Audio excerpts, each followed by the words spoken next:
What is up, EOS community? Welcome everyone to the EOS Fireside Chat episode number 66. Can you believe it? Today is March 8th, 2023, and we've got a big show for everyone today. Of course, March 8th is International Women's Day, so happy International Women's Day to all of the women in blockchain and EOS, and especially those joining us today on Discord. We hope to hear from you soon. We've also got a special guest with Sebastiaan from WordProof joining us today, coming here to give us some updates on his project. We have Lliam as well as a special guest coming back from his adventure at ETH Denver, going to talk to us about how that went. Last week we had the big Messari Report that was released. We'll be touching upon that. We've got tons of great Pomelo updates, of course, as season 5 is in full swing. We've got a new article about embracing open source and transparency on the ENF blog. We got a new Defibox Balance Protocol listing of EOS and staked EOS. What does that mean? We'll get into that. Sub-Zero. Muted. And we've got EOS Respect election results. We've got the third EOS Community Poker Tournament date that has been announced, March 26th. Mark it on your calendar. We've got a node operator roundtable report from EOS support and a new segment on the Firesides, an off-topic segment at the end of the show. We've also, of course, got, open mic for anyone who wants to share some updates. We've got community questions submitted through the Google form, and then we'll also have kind of a topic of the week: tech, Bitcoin, crypto, economics, who knows. This week we'll be talking about Bitcoin Ordinals. I'm getting pretty hyped about them, so wondering if any of you are as well. But before we get into all of those great topics, let me tell you exactly what EOS is all about. EOS is a layer 1 smart contract platform that is governed by its community and the only crypto network that had its foundation emerge organically from within the community years after the launch of the network. Last year, the EOS Network Foundation hit the ground running and established some much needed funding mechanisms for the community. Finally, longtime builders in the EOS ecosystem had access to funds to build the EOS projects they loved through a variety of funded initiatives, such as the EOS Recognition Grants, Pomelo crowdfunding platform for public goods, the Direct Grant Framework for open source development, the Eden Community's consensus building process. All of these EOS funding opportunities are still available today, except the recognition grants. So whether you're new to the community or have been with us for years, we encourage crypto builders of all kinds, from content creators to developers, to take a look at the hashtag #NewEOS and find out how they can get funded while adding value to our great EOS ecosystem. Some solutions that were recommended on top of this funding mechanism, there's also been a bunch of great solutions that have been implemented in the last year, such as Recover Plus and Yield Plus, some programs that boost returns for DeFi, as well as protecting various qualifying DeFi protocols.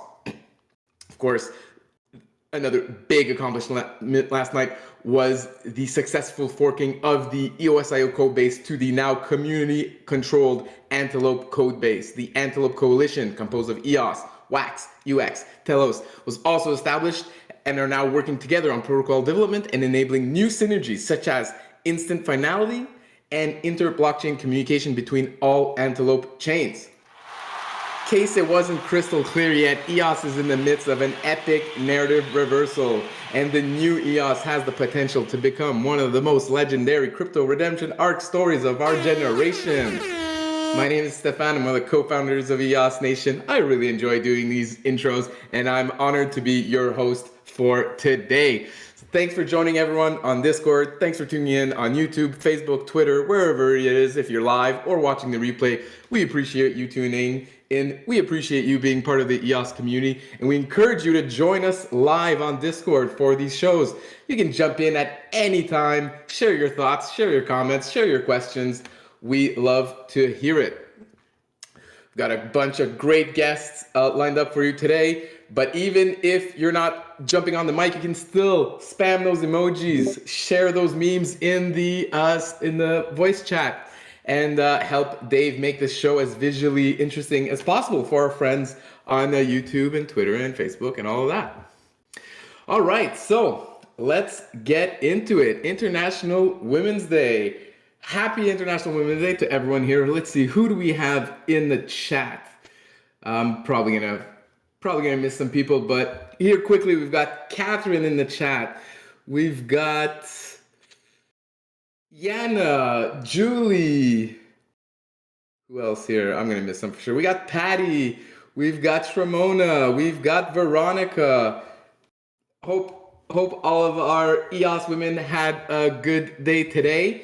If you're a collector of our EOS community NFTs, we actually did a fun little airdrop to commemorate the International Women's Day today. So check your NFT account, see if you were the lucky recipients of one of 100 Wonder Patty NFTs. I've been looking for some on the market. None have been posted up yet on the market. Let me share the tweet here from this morning from the ENF. Let me share an image of the Wonder Patty leading the charge in terms of marketing over at the ENF. So we had fun making a nice Wonder Woman cartoon version of her. She was nice enough to play along with us, so we appreciate it. Is she with us right now? Yeah, I think she is. Patty, did you want to come on the air and say a little something for Women's Day?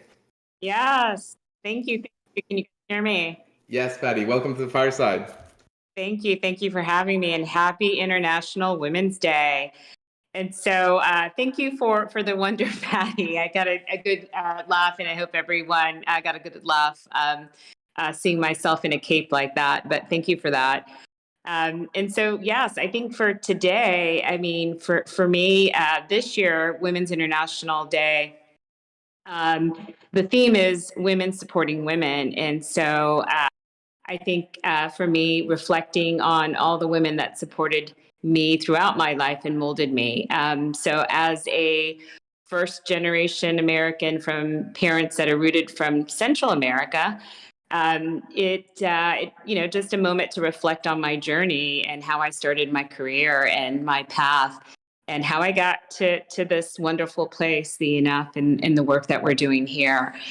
So it's been a great day to do that and to reflect on what's important and really, I think, as a woman in Web3 in technology, a mom, a colleague, a friend, and everything else, just very thankful for the opportunities that I've had in my journey. And I think it's important to acknowledge that today and also thank the community for acknowledging it. And that was all I wanted to say is, happy International Women's Day. And thank you for all the wonderful women that are part of this community. Shout out to Shramana, our designer, who actually designed the Wonder Patty. So very much in line with the theme, women supporting women. I like it. Let's hear from other women in the chat. I see a couple of them posting here in the text chat. Would love for some of you to jump on the mic real quick and just say hi to the community. I know Jana's mic is working. We tested it earlier in the day. Jana, you may have to step in here and because I'm just gonna wait until someone does. Have to jump in. Hey. Yeah. Hey. Yeah, thank you for the shout out. Thank you for in behalf of everyone who's not speaking right now. Yeah, super amazing to be able to be here, kind of to work and kind of work and have fun. I enjoyed a lot being around in the community and trying to do my best. And I saw a message today someone shouting out to a woman in one of our posts, and he said, I would vote for her even on People's Day. It's not important if it's Women's Day or not. Yeah, it's important that we think forward, as we say in EOS. Love it. Yeah, awesome, awesome. Thanks for jumping on and saying hi. If you received a Wonder Patty and you want to send it, pay it forward and maybe send it to one of our wonderful women in the EOS community, I would encourage you to do that. Or put it up on the market. I need to buy some and I need to send some to some of the women I work with in the EOS community. So check your accounts, put them up on the market, share the link in here on the Fireside, and you've got at least one buyer lined up for these NFTs. All right, anyone else want to jump in here on the mic and say a little something?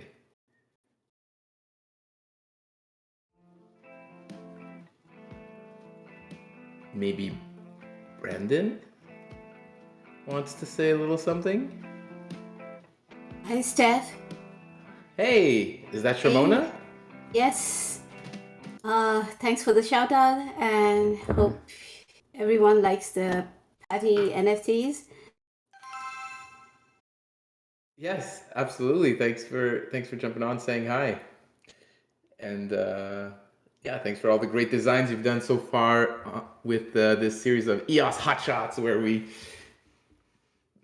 convert some of our favorite EOS community members into some fun avatars that people can collect. And who knows what you'll be able to do with these later on in the year. You never know. Hold them, win some more, trade them in for things. Who knows how that's going to play out.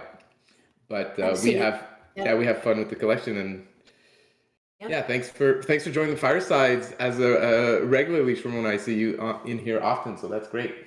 Yep, my pleasure. Thanks, Steph. Awesome. Round of applause for Shramona. Thanks for jumping on today. Yeah, I'll say a few words. Can you hear me all right? Yes. Welcome, Brendan. Cool. This is Brandon. Yeah, we just put out a blog post today. I'll drop it in the chat there. Check it out. Those are the women of the ENF, or their likeness as generated through Midjourney. I learned a lot, I must say, writing this in collaboration with the women of the ENF. And one of the interesting fun facts that I didn't know is that I'm gonna mess her name up. It's an Israeli name I'm not too super familiar with, but where is it? Oh no, lost my way. Yeah, it is Shafi Goldwasser, who I didn't know is a Turing Award winner and a co-inventor of zero knowledge proof. So that's pretty wild. In terms of like legendary women that have left their mark in Web3, we highlighted some of the other people in the space, and yeah, it was fun one to put together, and it was great to hear everyone's stories that works at the ENF, all the women. Val, are you in the house? I'm here. I'd like to pass the mic. Okay. All right, I'll try. I'm a little shy, you guys, so that's why you probably rarely hear me speak. But I do want to really just kind of do a quick shout out. You know, on this day as International Women's Day, but it's not just today, right? It's like the whole month. We're also celebrating International Women's History Month. There's been so much, I would say, love and support pouring out, and and I want to also be inclusive in saying it's not just to recognize women, but also those who are who identify right as female, and also those who are allies of a cause. And Brandon is a perfect example of somebody who has been more than just very open and welcoming to learn and listen and work and collaborate together on this project. So that's really awesome. And thank you, Brandon. Just want to say that because this piece is really amazing. You have really put in so much into it and have done a lot of due diligence and research and background work to make sure you do us justice, if you will. And Thanks. that was really it. I just want to say that I've been in tech for, I would say, over 20 years. I can't believe it's been that long. And there's always this sort of ongoing stereotype, if you will, as a woman, but also as a woman of color, to be in the various industries in technology. Oftentimes I'm the only woman in the room. And whenever I see another woman, I'm like, hey, yay, there's more than one now. So I can see, especially at the EOS Network Foundation, and with how much, I would say, the amount of amazing talent and skill sets, especially not just at the foundation level, but the female staff at the foundation has been so inspiring, and just really what a great feeling, to be part of that, because we are all so very passionate people in pushing up this cause. So I just want to share that, and I will go back on mute. Thanks.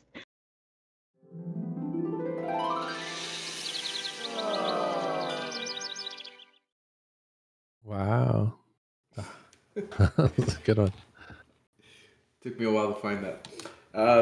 All right. Anyone else here from the crowd? Maybe you want to give a shout out to a woman on your team that works in the EOS space. Doesn't have to be live here with us. Feel free to jump on. Give some shout outs. I want to hear them.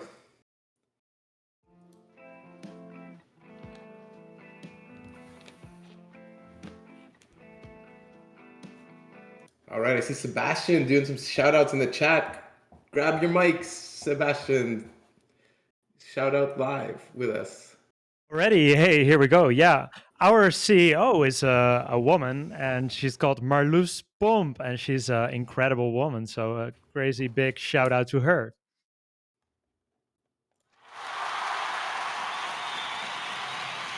Ooh. There we go. We got a shout out to Nanny from Challenge DAC. Mara on Team Greymass doing amazing work with them. Hey, I want to use this opportunity. Hey, it's Martin. I want to shout out my whole China team, Asia team, Tian in Korea, Lena, Davina, and Aria. So yeah, I hope they might be sleeping right now, but I know they listen to this fireside chat the day after. So yeah, shout out to them. Also shout out BB. Shout out BB from the ENF. And yeah, who else? Who's next? Hey guys, I'll take the opportunity to shout out Vero, who I got the chance to work with, and I brought into the team. I'm super proud of her progress and his everlasting energy in the ES community. So huge shout out to her. If you're involved in any project, you probably noticed Vero posting and helping us promote our own projects. So kudos to you, Vero, and keep on rocking.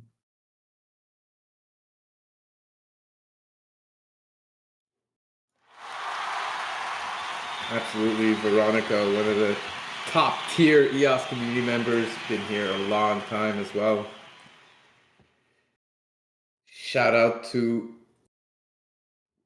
Raquel and Gabrielle on the FX team from DjStrkianova. Veronica, if your mic is working, we'd love to just hear from you. Say hi, say thanks. Don't be shy.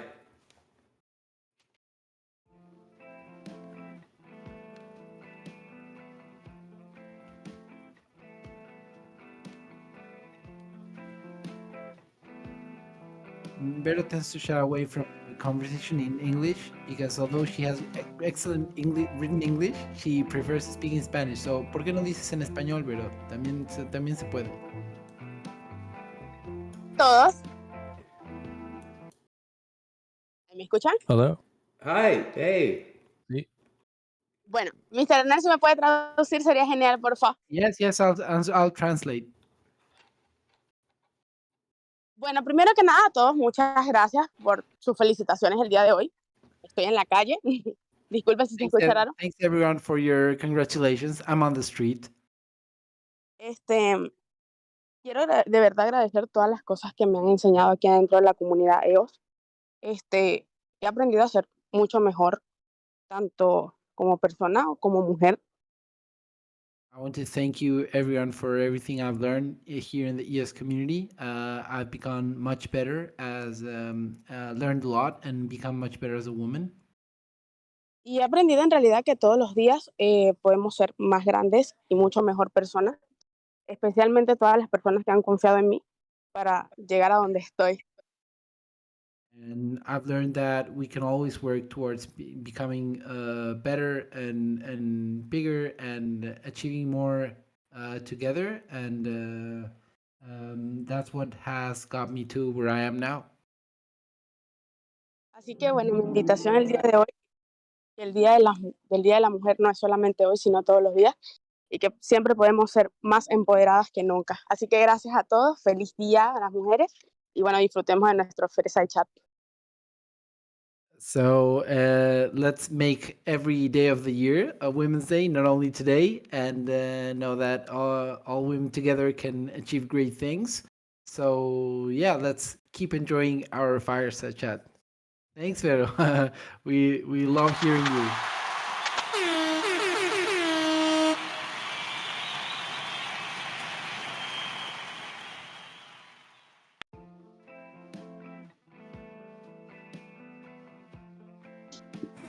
Okay, it's me again. Here's Martin. I want to shout out Catherine, who's helping the Pomelo team on writing a lot of cool copy. And the wiki for Pomelo she wrote. She does a lot of social posts, all the newsletters that you're getting. That's all Catherine. Shout out.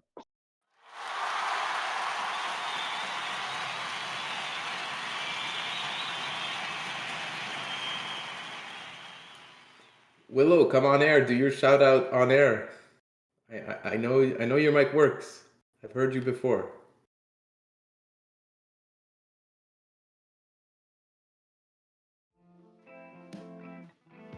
Yeah, I'm coming in clear. Yeah, okay enough. All right, so I want to say a quick shout out to G. Martin. She's been part of the EOS community for some time now, and she works with me at EOS Nigeria. So a big shout out to you, G. Martin. Thanks for your contribution towards EOS ecosystem growth.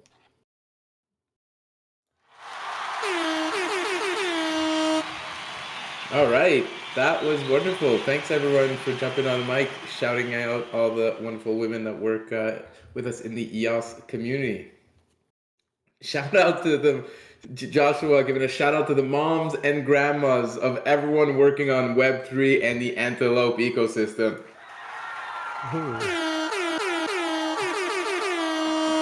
And I think that's a good way to wrap up this segment with the ultimate shout out to all the moms and grandmas that made all of us possible. I love it. Feel free to drop some more shout outs in the chat during the show if you think of them. I'll make sure to read them out as well. Reminder to congratulate your mom. That's right. That's a fun one that I learned about this year actually. Okay, cool. So moving on to another special guest. I'd like to invite Sebastiaan from WordProof to come say hi to the EOS community. I feel like I heard a lot about Sebastiaan at the start of the launch of the network. WordProof was one of the first apps that I remember anyways, really leveraging the EOS blockchain. And then I feel like Sebastiaan got so busy with his company that absolutely blew up. At one point I was wondering like, hey, are they still even hashing to EOS? Yes, of course they are. And so I'm very happy to welcome Sebastiaan to the fireside. Hey everyone, thanks for having me. Absolutely, thanks for taking the time to join us. Yeah, and we're absolutely, almost every transaction we do is on EOS. Today, over 5 million articles from newspapers, web shops, or everything in between are timestamped on the EOS blockchain from over 2,000 websites. That's awesome. Amazing stats. And yeah, lots of familiar faces and names here. As I mentioned in the shoutouts, Rochelle from Effect AI. I see Zack, I see Mel, Brandon, Lenny, Lliam, Barry, Hernan, and many more. Yeah, great to see you all, hear you all today. And yeah, as I said, our CEO, Marloes Pomp, is a woman. One of our advisors, Annemieke Derkes, is a woman. One of our investors, Marieke van der Rakt, is a woman. And indeed, diversity is a strength. And let's make every day Women's Day. I fully agree.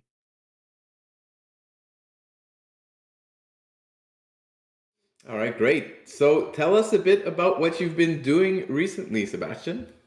Yeah, for sure. So let's see. Quick introduction. Or shall I do an introduction in the project, or shall we dive into the news right away? Let's do a 30-second intro and then dive into the big news. Yeah, perfect. Of course. So Sebastiaan, working with open source software for over 15 years. We were part of EOS from before the launch of the mainnet. We won a prize from the European Commission, 1 million euros in its blockchains for social good competition. We have investors from the search engine optimization space. So you have the Yoast SEO. It's, yeah, if you work with WordPress, you've heard of it. It runs on 14 million websites. And yeah, the people who founded that, they're investors in the project. And what we do is what blockchain was invented for 30 years back. Blockchain was invented to prove that you didn't tamper information. It was invented by Scott Sternetta and Stuart Haber. And yeah, what we do is timestamping information that matters. Could be news, government information, terms and conditions, could be anything. And we do that mainly on EOS. And yeah, because it's almost the only blockchain that's as fast as it is. It's super affordable. It has the account abstraction. It has the sustainability. It has the advanced permission management. So we're great fans, big fans of the EOS so far. And that's a quick introduction. All right, cool. Excellent. Now let's get into the juicy news. Yeah, for sure. And everyone in the chat, if you have questions, please let us know.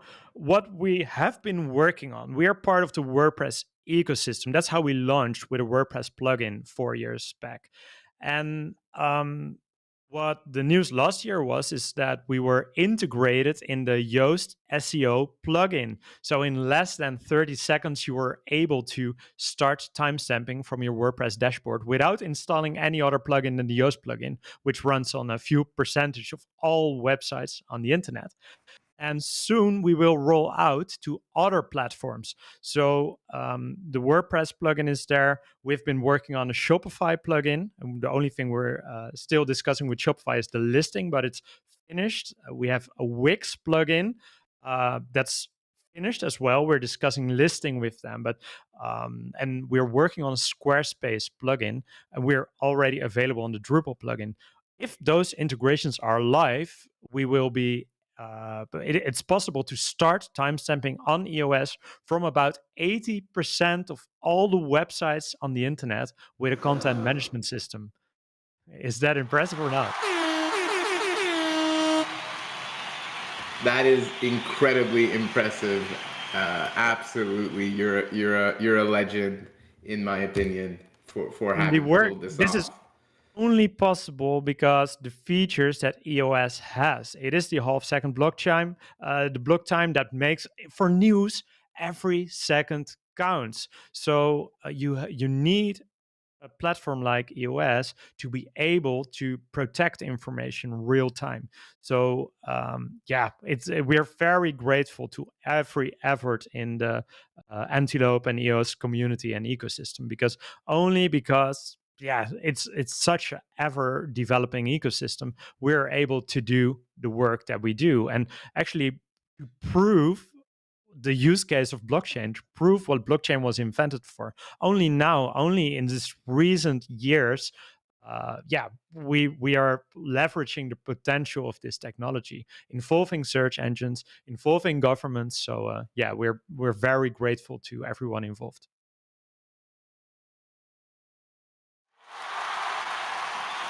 Another round of applause. That's absolutely great. If you guys have any questions, of course, feel free to write them out in the chat. Join us on the stage anytime as well. Yeah, and one other part of news, government always sounds boring, but what we see, and um, especially in Europe, we're very visible regarding the topics provenance and trust. So, for example, and by the end of January, I was invited by the national police, by the police of the Netherlands, to be part of a conference regarding provenance and trust and AI and the problem spaces there. And they're really looking at parties like WordProof and technologies like blockchain to bring solutions for trust on the internet and to fight fake news, to fight fraud. So, what we are seeing, not only in the Netherlands, but really in Europe, is that open source software and blockchain and provenance technologies are being taken very serious. So, the news here is that there's momentum. There's really momentum. The internet is on fire. Trust is at an all-time low.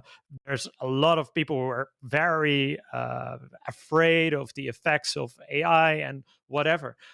Governments see what we are doing in the blockchain ecosystem as a potential solution to the problem spaces on the internet. And the news is that, yeah, governments see us, especially in Europe. So that's another part of news. That's very, very exciting. Thanks for sharing. Definitely good to see that, all sorts of parties, from individuals to governments to corporations, are seeing the potential use case here. And I think, timestamping, data provenance, that is one of the lowest hanging fruits for blockchain that can be adopted widely. And it's really awesome to see you and your great team at WordProof leading the charge in that space, and getting people to hash their content on our blockchain. Absolutely great.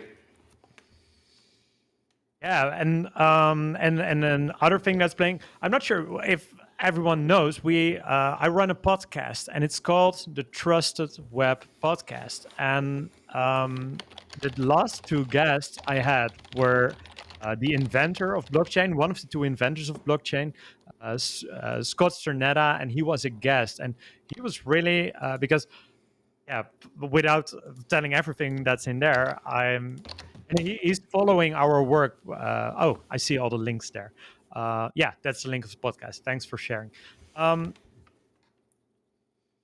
was really invented for making sure that there hasn't been tampered with information. And I asked him actually for advice on how to get timestamps adopted. He said, I won't tell everything. Please listen to that podcast. But it's really impressive to see how the thoughts or how the things that we are thinking of in the Trusted Web and in WordProof are really aligning with the vision of what Scott Sternetta shared in that podcast. So he is an inventor, but he really invented it not from a technology perspective, but really from a society perspective. Why society needs to be able to verify information that matters. So yeah, I would absolutely recommend to listen to that one with Scott Sternetta. And secondly, I'm not sure who has heard of the Adobe initiative. Adobe, together with Twitter and the New York Times, launched an initiative, and it's called the Content Authenticity Initiative. More than 700 parties are working together to do digital provenance for information. And I did an interview with the founder of that initiative, Andy Parsons. That interview, I'll share the link in a bit in the chat. We're more and more working together with parties that are doing provenance, probably parties without using blockchain. But for example, they are working together with Nikon to make sure that there's kind of timestamp made in a camera. And we're actively discussing with them how we can collaborate. What you can get then is a full chain of provenance. For example, there's a camera, the camera makes a picture, there's kind of a timestamp in the camera, then it goes to Photoshop, there will be a timestamp in Photoshop, then it will be published on the internet, and there's a whole chain of information. The whole chain of information can be transparent and accountable, and we're really eager to work with parties like Adobe, and that's one of the things we discuss in the second podcast. Wonderful. I'm sure these types of timestamps are going to make their way into NFTs soon enough to, again, authentify, to bring more authenticity to all sorts of digital art products. Very cool. Very exciting that you guys are working and talking with, the biggest names in the industry. It always blows me away thinking back to how you got started, with before EOS launched, like you said earlier on in your intro. Very cool. Yeah, and what are other things? Because one of the things for the NFT thing you said is super interesting.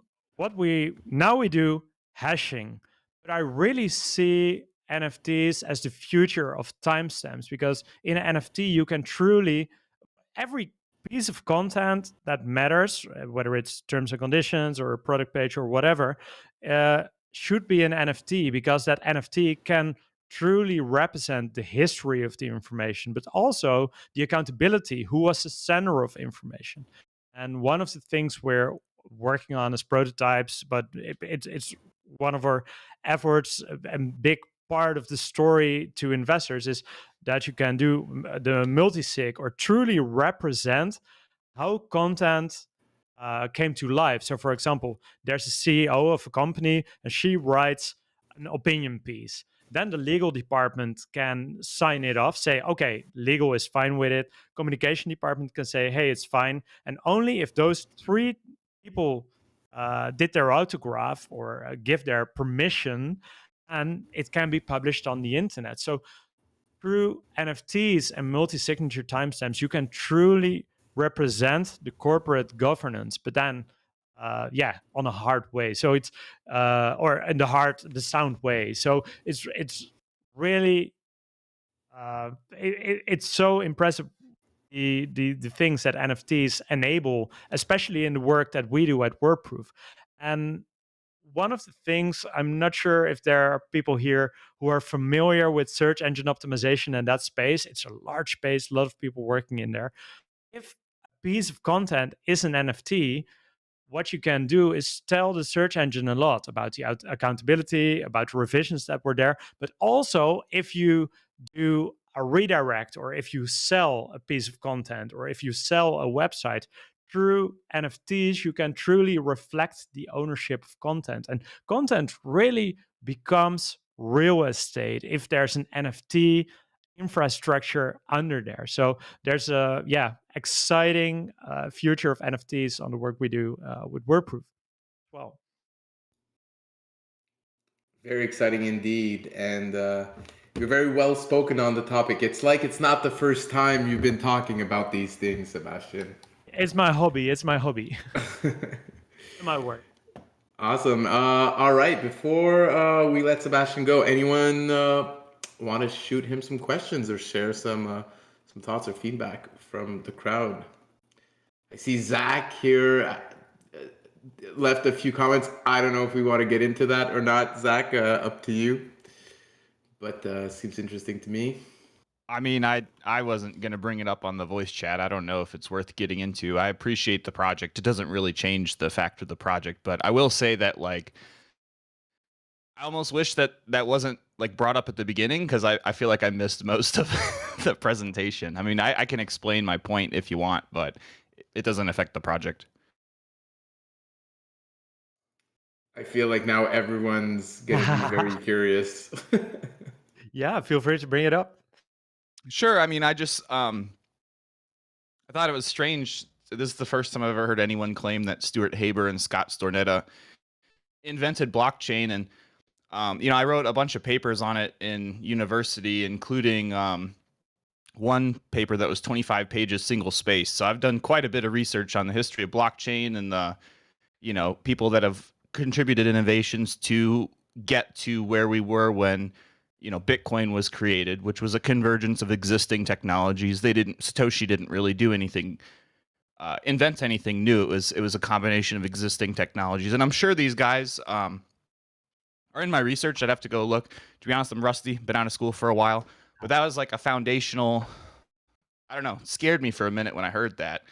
Because I was like, wow, did I really miss that?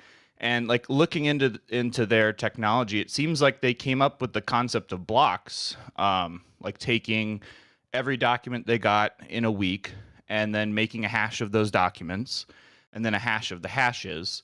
And then they publish that in the New York Times every week in an ad. To this day is what this article from CoinGeek that I'm reading says. But I guess I wouldn't call that a chain unless they publish a hash, unless they include the previous week's hash in the current week's hash, if that makes any sense, which maybe they do. And the article just doesn't go into that much detail, in which case this is quite a foundational revelation for me. But without that sort of reverse pointing linked list, would be the computer science term I'd use to describe it.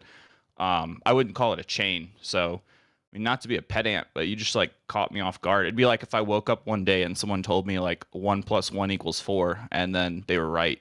You know what I mean? Clear. Thanks for sharing. What I can say on it, the hard thing with open source technology is that is there ever an inventor of open source technology? It's always a community effort, and he is often mentioned the inventor of blockchain. I think there are arguments saying, yeah, that is true, or there can be arguments that it's not true.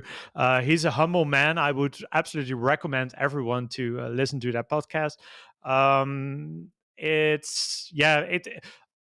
Who invented something is I guess it's super hard in open source, as it's always a community effort.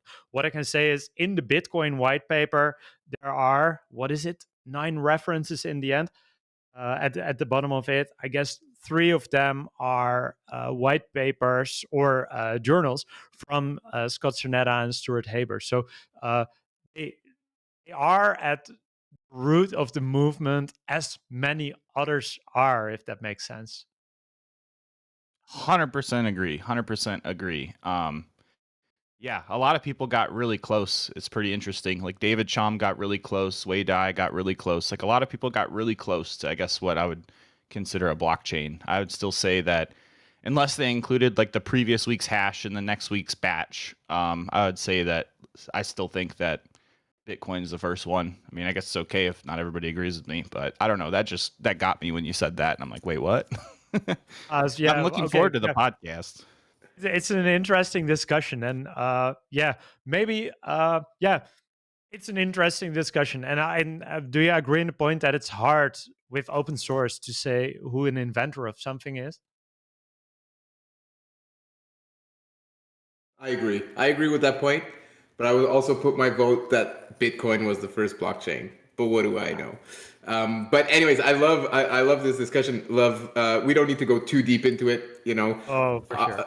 People have their different opinions. It's great. Zack always brings some interesting points when he speaks up on the fireside, so that's why I like to encourage him to speak up. I learned something new about him posting the hash of hashes in newspapers, every week. That's very cool. I didn't know that, so I'm glad we talked a bit about that. That was very interesting to me. It's an interesting episode. So I will drop it again here. And was super excited to be part of this episode and International Women's Day. We need more women in every part of our life. So it's great that we had so much attention for the topic. Awesome, and it's great for you to join us. Don't be shy. Come back soon. Don't wait a couple years. Like it feels like last time you came on some of these shows. I know we've featured you in the Hot Sauce as well. I think you even came on to one of the earlier episodes. On the social channel, yeah. Yeah, for sure. So whenever you've got some nice news for WordProof, we'd love to hear it directly from you on the fireside. Perfect. And yeah, if you want to follow us, of course, WordProof.io on Twitter. My name is Dalans, Dalans. And yeah, I'm always open to chat. So thanks everyone for all the great work we're doing. And the narrative reversal, it's absolutely stunning what we're doing here together with all of us. So thanks for having me. Thanks for embracing the WordProof project and the Trusted Web project. And thanks for having us.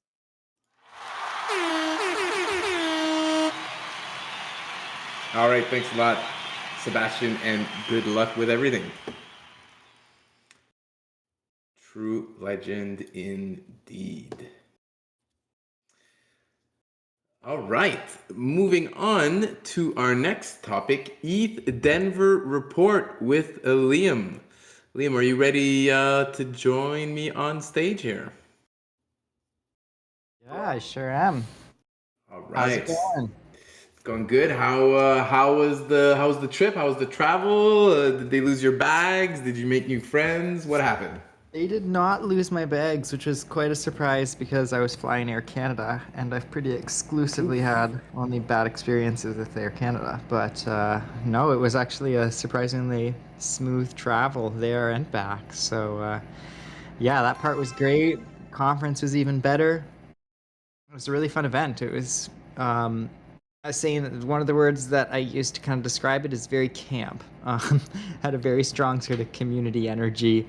Felt like a little like summer camp for developers because they had the hackathon going on adjacent to it, and they were doing a lot of stuff to just make it really fun. They had some mascots walking around, really fun kind of design to it, and it was run by a DAO. So Spork DAO is the DAO that was running the event, and you basically got to go for free by joining the DAO, and yeah, so it was really strong community kind of energy. Yes, Andrew, there was some music being sung. There was a tweet I saw somewhere. Maybe I'll have to try and find it after this. I got it. Maximum cringe. Yeah. This stuff is saved. You know the video. I actually did not see that in person, sadly. But yeah, drop the link when you got it. There it is. So that, yeah, there's some cringe camp vibes, but it was super fun. The community is obviously a really big part of that event. It was their, I don't know if it was their fourth year or what point they were at in it, but it was their first year moving into this new venue just to accommodate all the people since they started. So it's like a 3-leveled place and a whole separate building for their Zen zone where you could go kind of listen to chill sounds and do meditation if you wanted to break from the hacking. And yeah, there were sections on pretty much every area of the industry, which was really cool to see. Obviously, the usual stuff like GameFi, DeFi, Metaverse. But there was also sections specifically for DAOs and regenerative projects, public goods funding, and all that fun stuff. So you don't normally see that, I think, at some of the more polished, bigger events. So yeah, it was good to go connect really with a lot of the regens in the space. I went to Shelling Point, which was a side event run by the Gitcoin community. For those who don't know, Gitcoin is very similar like Pomelo, but on Ethereum. It's a quadratic funds mechanism for funding public goods. So we were able to find a lot of common ground there and just talk about how much we love, positive sum economics. So yeah, it was cool to see that really strong aspect of the community there, and the energy was really fun. You could tell that it had some sort of deep ties in the industry. Important question here, I see. You spotted the firefighter dude wearing the hat at ETH Denver. I did not spot a firefighter, sadly. I'm sorry about that. Yeah, Joshua, shout out to the regens. There were more regens at this event than any other event I've been at, and I met a couple people who were actually familiar with people from the Seeds ecosystem, Seeds community, Haifa community. So that was really cool too. Did you talk EOS EVM a bit? Of course I did.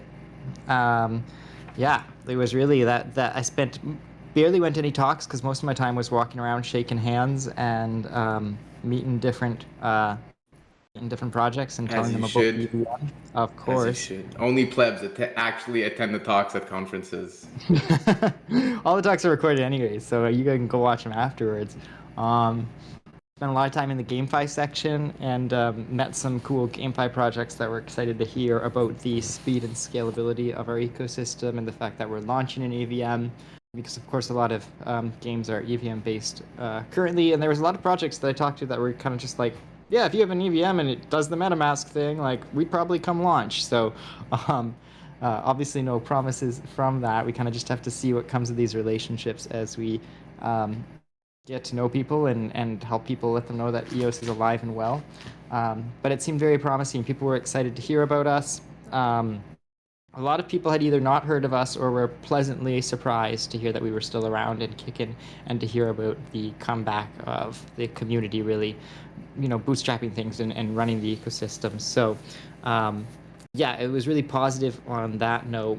And people were excited. The people who I would say people who knew about us previously were excited to hear about where we were at now, and the people who didn't know about us and hadn't heard of us yet were, stoked to hear about a fast performance, scalable blockchain that just happens to have an EVM coming, and it's all about public goods. So I'd say it was a really great event, really great connections, and a good chance to sort of get a broader idea of the current industry trends.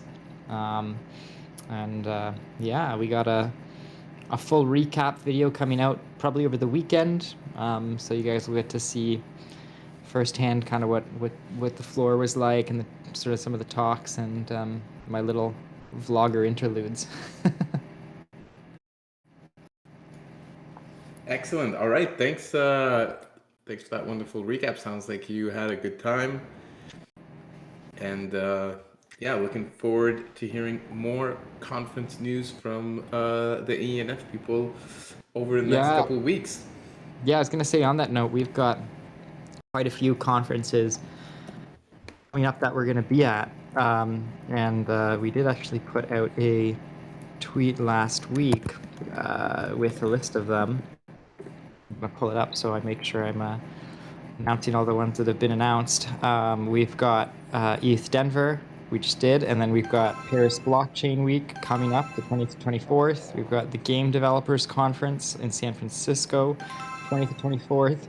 DC Blockchain Summit on the 21st in Washington, D.C., and then very topical, the International Women of Blockchain Conference on the 22nd to the 24th. So just a month packed with conferences, helping to spread the word about EOS. And yeah, it's working. The network effects are definitely sinking in, and people are talking about us in a good way. So it's pretty exciting.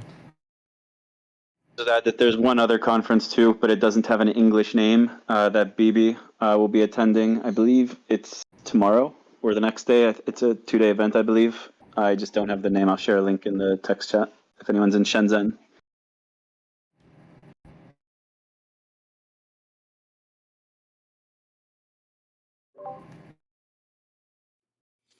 All right, while we're talking about Chinese EOS community events, might as well give a little shout out to BB from the ENF for organizing the Chinese Fireside now. They've had 2 of these already on Discord in the last month. Next week, they're trying it out on Telegram. And so it's great to see the Chinese community kind of having their own version of this event at a time that is more appropriate for them instead of the pure middle of the night for them. And so, yeah, I'm looking forward to learning a bit more about how those Chinese Fireside events play out. Probably going to be looking to give you guys a bit of updates, maybe some of the big topics of discussion that they had, stuff like that. So I'd like to have these two Fireside events kind of communicate about each other, so that the entire global EOS community can have a better picture of what other community members feel in other parts of the world. So shout out to BB for doing that. There we go, Zack sharing the image there of that upcoming Chinese event.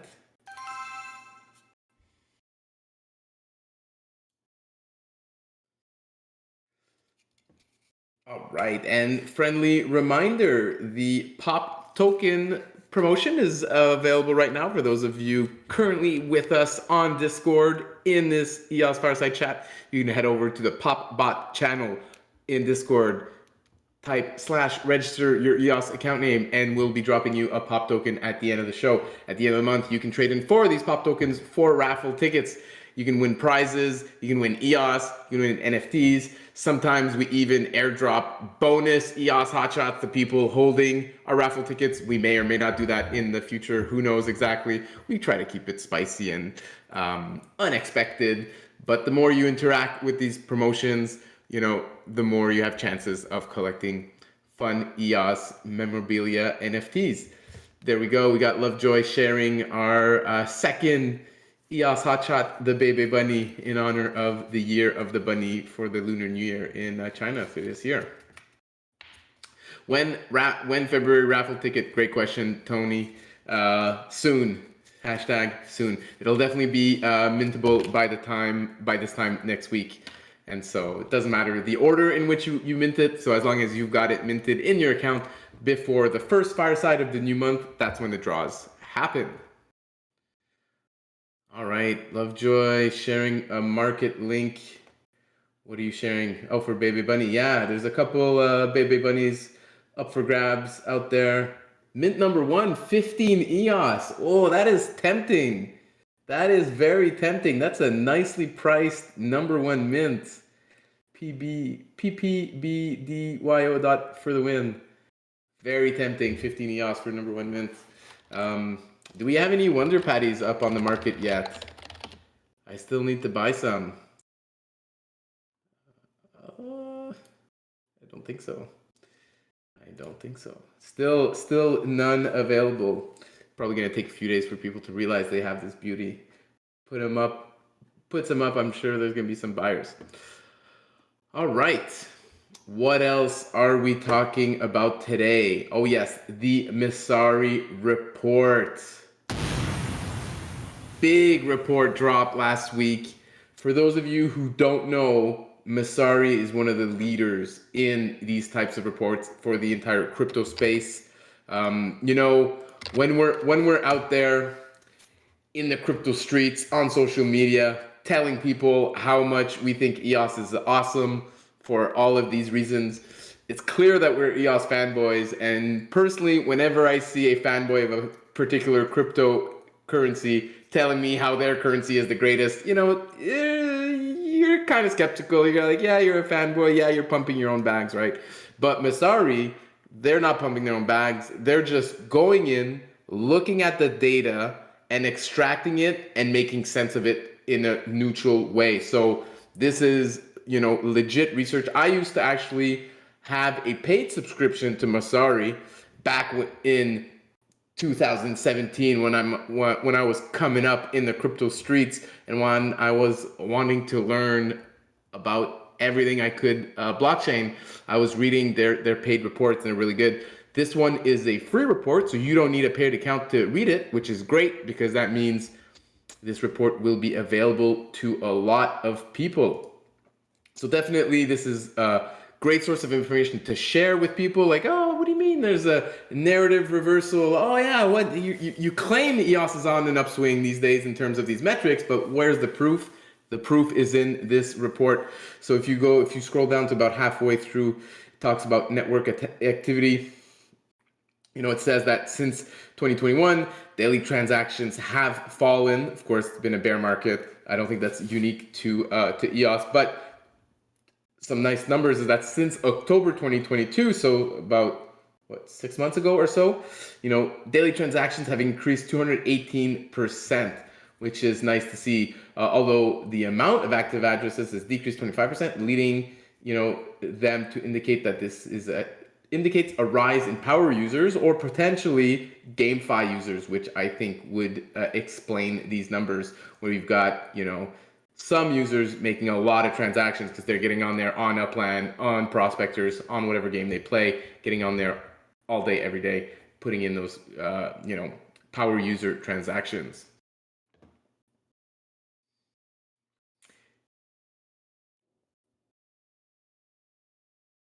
And there we go. Zack sharing some news about ENF partnerships to boost network growth in 2023. What is this article? I'm not sure. Did I miss a key piece of news in the ecosystem?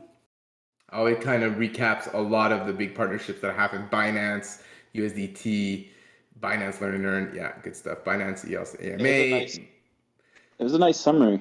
Because usually all that stuff comes out in bits and bytes. We'll talk about Binance one week, then Messari another week. But to put it all together, I thought it was a really good piece. And the timing actually worked out perfect because of when Messari published. I wasn't expecting the Messari report to be ready until maybe this week or next week. So it was great to have it come out when it did last Friday.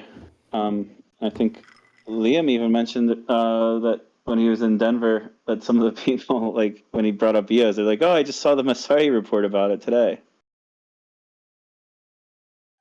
So yeah, really good distribution. They have an email list of 150,000, so it got blasted out to them. It's available in Bloomberg terminals now, and through all their third-party distribution partners. And on top of this report, so this is more like an intro to EOS, and then every quarter moving forward, starting covering Q2, which we're currently in, at the end of Q2, so sometime in July, they'll be publishing the State of EOS report for Q2. And then they'll be publishing those reports in perpetuity every quarter for the foreseeable future. For all of eternity. And I guess what's going to be nice about those reports is now we'll have a baseline to compare quarter over quarter. So I imagine. Well, the cool thing about Messari, so it's not really indicated in this particular report, but it will be indicated in the quarterly reports. They're collecting some serious on-chain data, so I guess shout out to the Nation team and Denis in particular for writing a bunch of custom scripts and databases to scrape on-chain data, because one of Messari's requirements was they wanted like the last 2 years of blockchain data, like a lot of data that you can even see on a block explorer in real time doesn't necessarily have like an easy way to access like the time-lapse version. Like I could look at the chain today and maybe see how many wallets interacted with the chain today. But if I wanted to go back and look at how many people like did some actions on chain like a year ago, it'd be difficult without some custom work being done. I'm not sure all of the magic tools that he used, but I just wanted to shout out Denis because a lot of the data that Messari now has access to, they'll begin reporting on it, and as you said, showing our progress. We could look at the Messari reports kind of like report cards, because as the ENF, we publish our quarterly reports. We do a number of other things, as you saw, I guess, last week in the Openness and Transparency blog that Brandon wrote. But this Messari is important because it's a third party, and not just any third party. It's like a reputable, trusted third party that a lot of OGs in the ecosystem and institutional investors look to for their information. So it'll be good to get those quarterly report cards, and also just getting all of the work that everyone's doing in this ecosystem on a day-to-day basis, getting it out to an even wider audience through Messari. Denis, do you want to nerd out a bit and talk to us about the data that's been being collected for Messari? Yeah, I can give you a few inputs. So thank you, Zack, for the shout outs. There's also another shout out for Stan for CC32D9. He's also provided data to Messari for the historic, like the sort of high level metrics, like how many accounts, how many transactions, on all that sort of high level metrics. Where I was coming in for the analytics was just the custom things, like how many DeFi contracts are there, how many gambling dApps are there, how many centralized exchange and DeFi applications. That's when you get into the specifics, like the specifics of applications, which is quite hard to do because you really need to know all the applications on the chain. So we have a repository of tags, let's say labels for these types of projects. We've been running that with for EOS Detective and Wax Detective for the analytics. So we provide that to Messari to kind of get more rich data on the transaction and contracts, because a lot of the contracts are just account names. But if you don't know what that account name is, you know, is it a DeFi project? Is it a dApp? it just makes your data more rich if you have those tags. And yeah, I'm looking forward to having more and more in-depth reports down the road in the future. So I think right now it's still macro level at the moment, but it will get more and more rich as we sort of build these tools. Yep. And the big thing with the Messari partnership is really helping us to get ahead of the narrative and to help control it. So what I mean by that is we all know the EVM is going to launch next month. And we also know that daily active users is traditionally one of the metrics that a lot of sites like DappRadar or even Messari use. So for one example of getting ahead of the narrative is kind of asking about how to handle EVM accounts, for example, because every daily active EVM account is technically an EOS user, but as far as the native account system, all EVM transactions flow through the EVM contract. So as far as the blockchain is concerned at the base layer, it looks like only one wallet interacting with the chain all through the EVM contract. But realistically, it could be thousands or even millions of users on the EVM. So by kind of getting ahead of it and planning ahead, by the time the quarterly report comes out, it'll be reporting on all on-chain data, not just on EOS native. So that helps us get ahead of that. So I'm really happy to see that because we're most likely to see an uptick in usage because of the EVM. Yeah, that's a good point. And then the other thing too for the EVM is just, yeah, getting ahead of the curve, getting them to know that, hey, here's another smart contract EVM platform. And then that way they can point to the EVM RPC endpoint and use all their EVM analytic tools to extract all of the daily active users on the EVM side on top of the EOS side. So you would have like two chains running, but all contributing to the EOS analytics and users. So yeah, it's going to be pretty exciting to see how many users are on EVM relative to how many users are on EOS mainnet, but it's all on EOS, right? So it's going to be a really interesting statistic. Also, just the outside of the EOS reports, I mean, Messari just does a lot of reports. So they might do a report on DeFi or a report on GameFi. By having analysts at Messari who are intimately knowledgeable of EOS, because now we have like group chats with them, we're sharing information, they'll be able to start reporting on EOS. So I'm sure everyone's seen a chart or a graph somewhere that had all kinds of data and it was missing EOS. So hopefully we'll see less of that from Messari because of this budding partnership.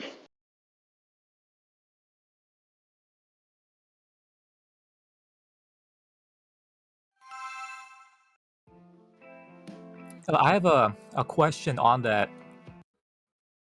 So let's say, like, since I'm like working part of the Fact DAO, I was wondering, is there like a resource to submit like information? For example, like this is the smart contract where all the workers, complete the tasks and get rewarded and stuff like that. Is there a good place to like document it?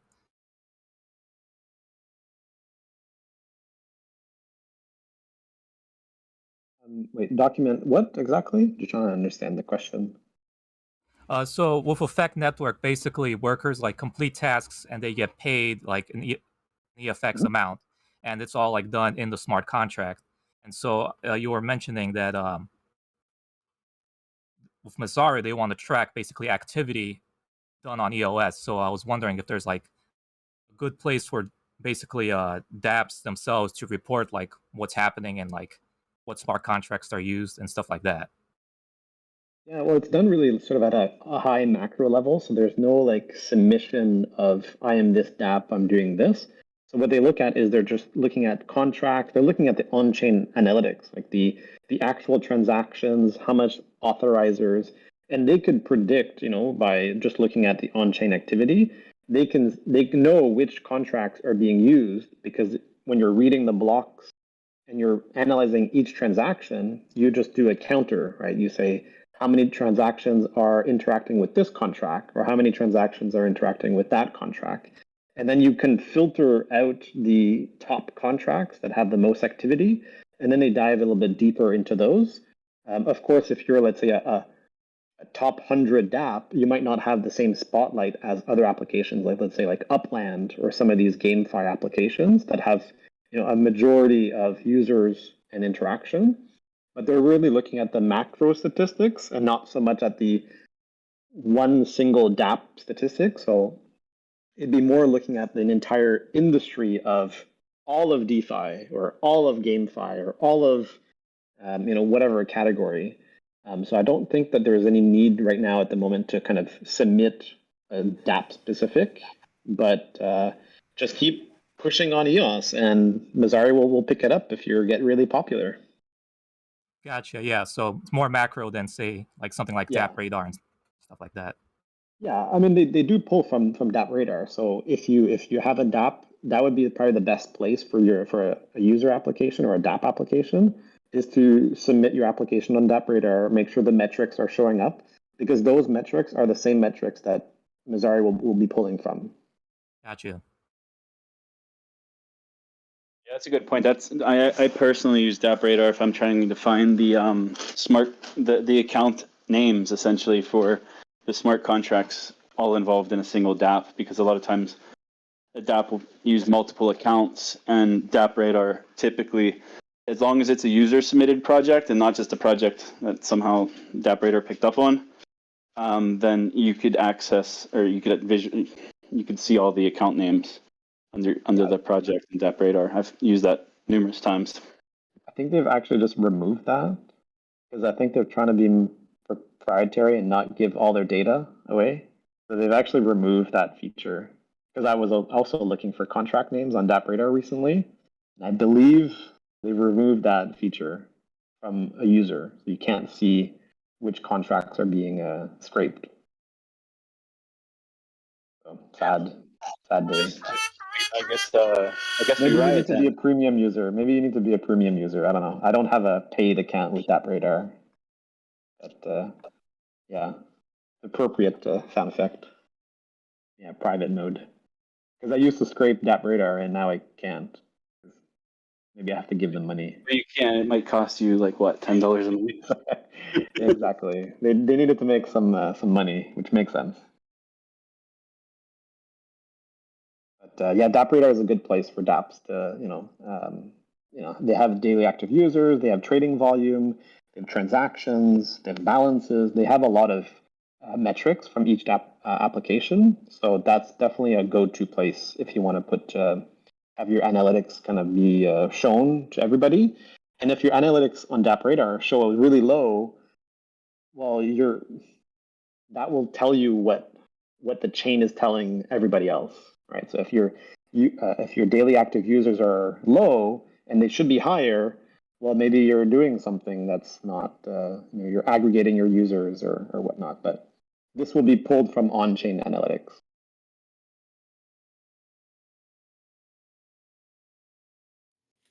All right, great. Thanks for sharing more details on that.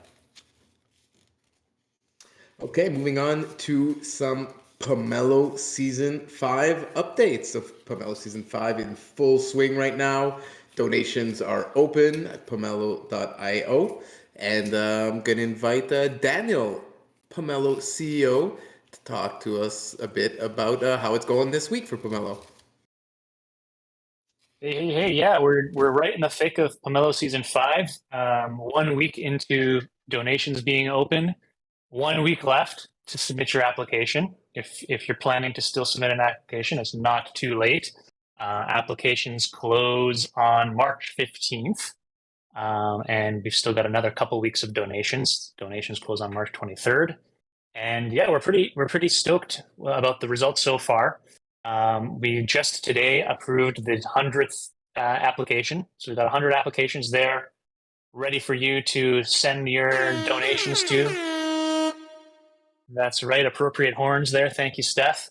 We've had about 153 in total. 154 have been submitted in total. We're still in the process of reviewing some of those. Some that are in kind of action required still have a shot of getting approved. So if you've got a grant that's been submitted, not approved yet, don't fret. We're working through the log of grants. And if there's any work needed, you should get an email that there's some action required, and we're always happy to answer any questions in the Pomelo. You can either write here in Discord. We've got a Pomelo channel. You can hop in and ask your questions, or if you prefer Telegram, we've got a Telegram channel there as well. So that's the latest stats. I'll share a little bit on how we're doing in terms of donations.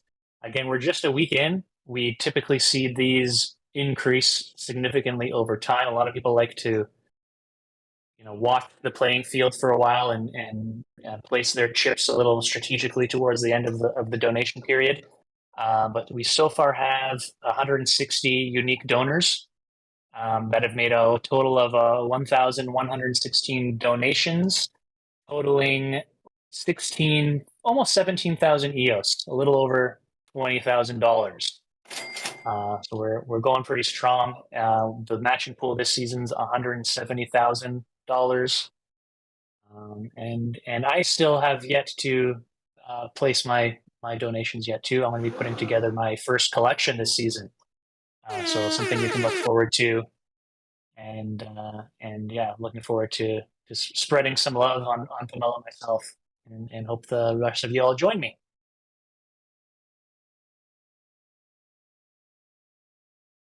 All right, excellent. Thank you, Daniel, for that great update. Next up, I'll invite Andrew to share some more Pomelo updates. If Andrew wants to join me on stage here. Yeah, can you hear me all right? Yes, sir. Great voice as always. Oh, thank you. So yeah, we sent out a survey to people who participated in season 4 of Pomelo. We got 50 respondents, 31 in English, 11 in Chinese, and 8 in Korean.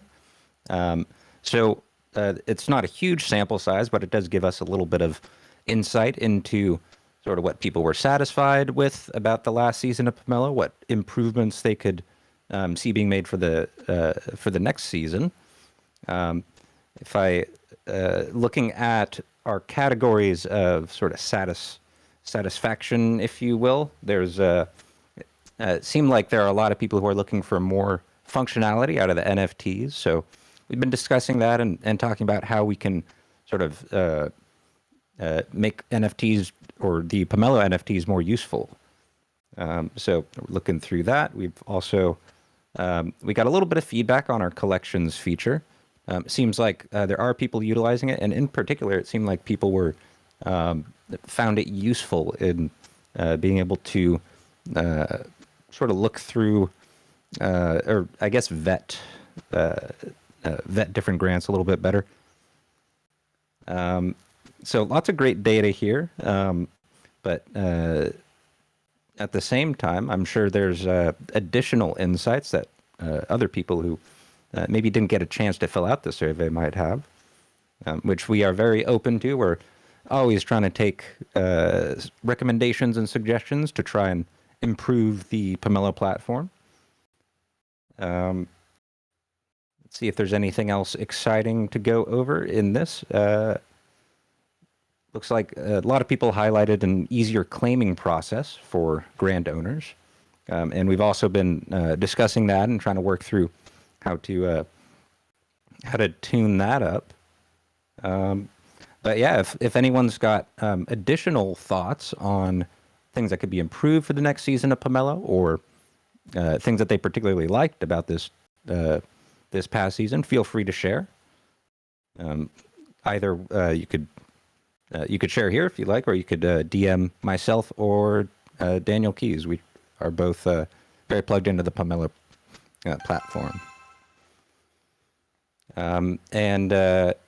Yeah, with that, maybe I'll throw it back to you, Stephane, if you'd like to talk about some of the events and stuff that we're doing.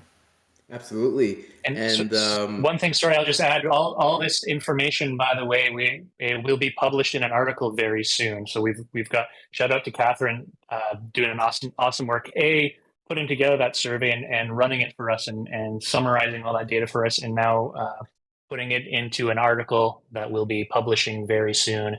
So if you're interested in digging deeper into the feedback we've been getting on Pomelo, look forward to that article.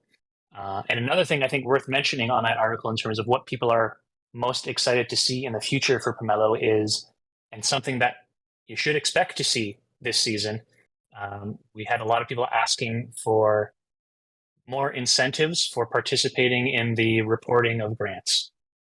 So that's something that we experimented with in season 4. It actually led to some action on some of the grants that we disqualified in season 4. The evidence that we got to disqualify them came from people who came forward with evidence that was proof of people making payments to donate to their grants. And so we found that experiment was pretty effective, and the community seems to be on the same page that they see that's valuable. So you can expect in this season we will be expanding that, and it's going to be helpful in particular with our new self-donation rule updates, having the community helping us, keep a watchful eye on that sort of activity. So yeah, thank you, Andrew, for summarizing the survey, and again, thank you, Catherine, for all the work you're doing, getting that data together for us, writing the articles, and I'll pass it back to you, Steph. Yes, excellent. Great addition there, Daniel.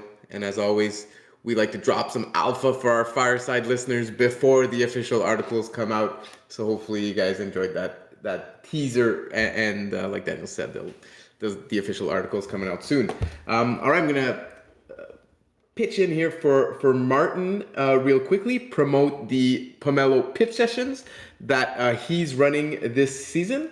So let me share the link here for the Pomelo pitch sessions. So those pitch sessions, they're happening on Twitter Spaces for the English versions. There's also a Korean version, Chinese version. You can apply for all of those in that one single form. You do need to have an approved grant in order to apply. So once your grant's approved, get in there and apply for Pomelo Season 5 pitch session. The first one is going on tomorrow, and then there's going to be also one next week, and I think the week after that. Maybe I'm mistaken. Anyways, there's at least 2 of them coming up tomorrow and next week. There's still some spots available for tomorrow.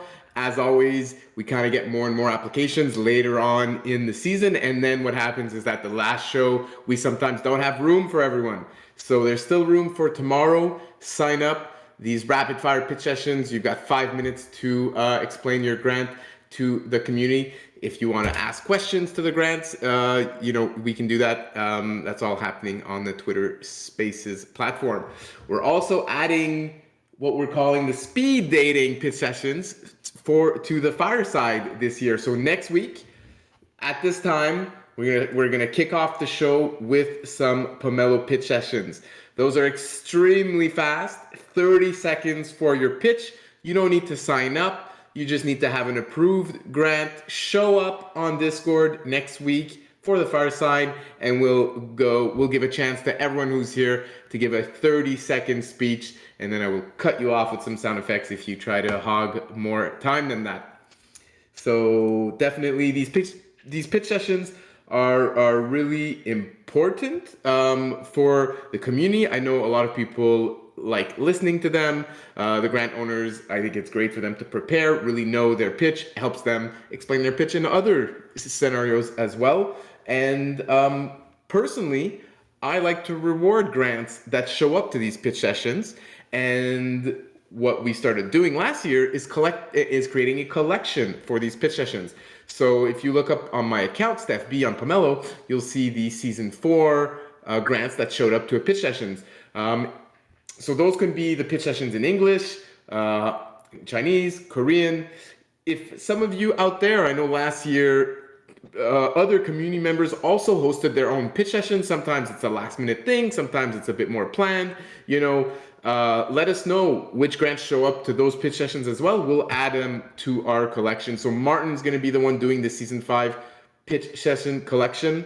And so for those of you who want to reward the grant owners that take the time to prepare a nice little speech for the community, and they're really putting themselves out there, open to questions, all of that, let's reward those grant owners. And we can do that by easily donating to all of those grants through these Pomelo Season 5 Pitch Session collection. Echo, hearing double. Hopefully it's just Valerie. All right, quick little NFT update. Last week we did our Pomelo Astronaut airdrop. So for those of you who collected the Season 4 NFTs and got all the way to crafting your Pomelo moon bases, you were able to earn an astronaut token. If you missed that airdrop and you still want to earn some astronaut tokens, there's still some available. So if you blend all 6 commons of these moon bases into the base camp, you will also earn an additional Pomelo astronaut when you blend that base camp. So that's a way for you to earn some extra Pomelo astronauts at any time. Here we go. And then another idea that we've been kicking around in the Pomelo team this week. Nothing's official yet. You know, don't get too excited for this. But like I mentioned at the top of the show, we're adding a new off-topic segment to the Fireside today. Figured we'd talk Bitcoin Ordinals.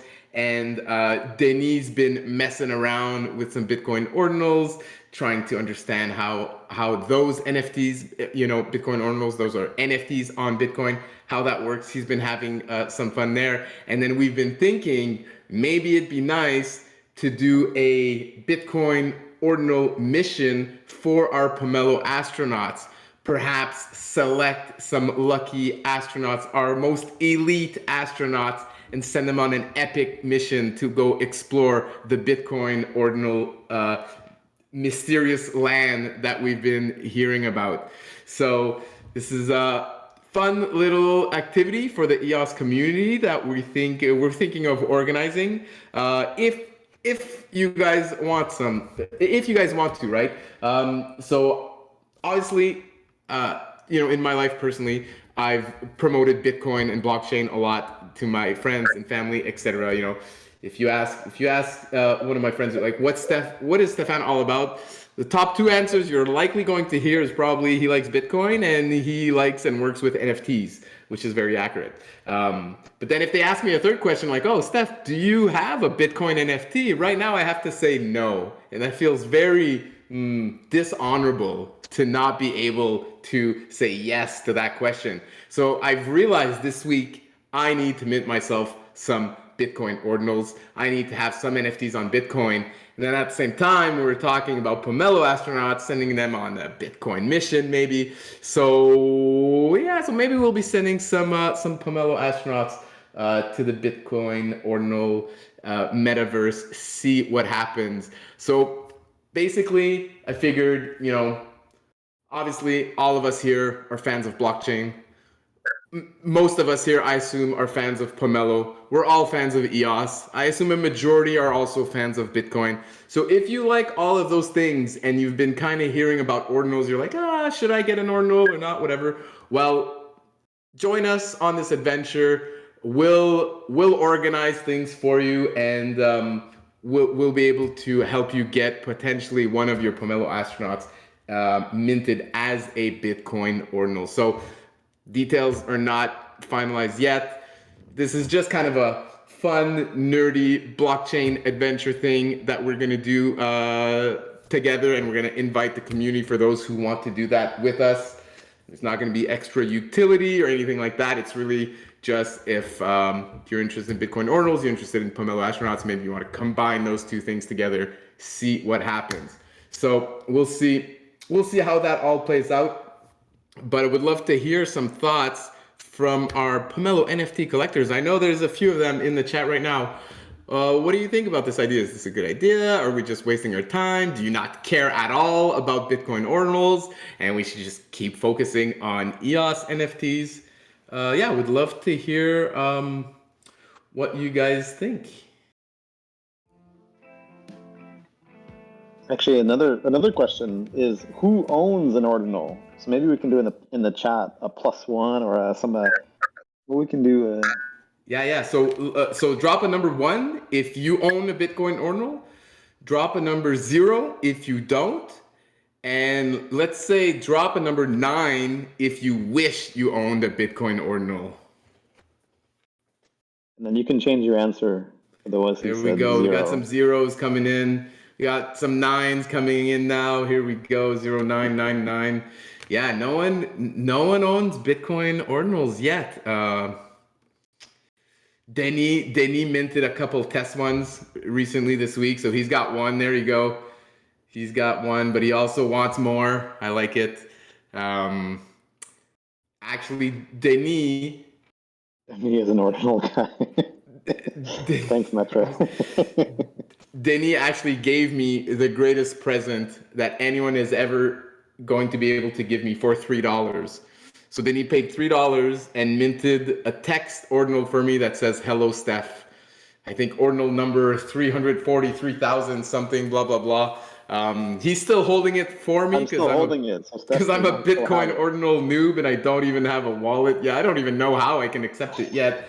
But we're going to figure that out, and we'll explain it to the community. So if you guys also want to join us on this fun little Bitcoin ordinal adventure, and you hold a Pomelo astronaut, and you're willing to potentially sacrifice them and send them to a elite-only mission to the Bitcoin ordinal land, then maybe you can join us on this fun little blockchain adventure. Anything else you want to add there, Denis? Yeah, I just want to add that so these Bitcoin ordinals, as people do their research, and we're gonna help and explain the sort of concepts of Bitcoin ordinals as well. But you're actually inscribing the actual file in Bitcoin in a block. So the JPEG, or the JPEG, the PNG, the file is actually the bytes to form the JPEG and the PNG is actually inscribed in the Bitcoin block. So it is a true NFT. It is a lot of Bitcoin that we're going to be spending to mint these NFTs. So each NFT is actually going to cost a significant amount of Bitcoin per mint. But we are inscribing a couple dollars, $10, $20 maybe. 8 per mint. I mean, it's way more than an atomic assets. I agree that $8 of Bitcoin is a significant amount because it's so important, but just wanted to clarify that. But it's actually pretty cool because it's actually inscribing the actual bytes to form the JPEG or PNG. It is technically a true JPEG on the blockchain. So I have a question. So because it's encoded in the block, are they not transferable? No, you can transfer it, but what you're doing is you're transferring the UTXO. So it's essentially a taproot script that puts in the operations and the sort of the order.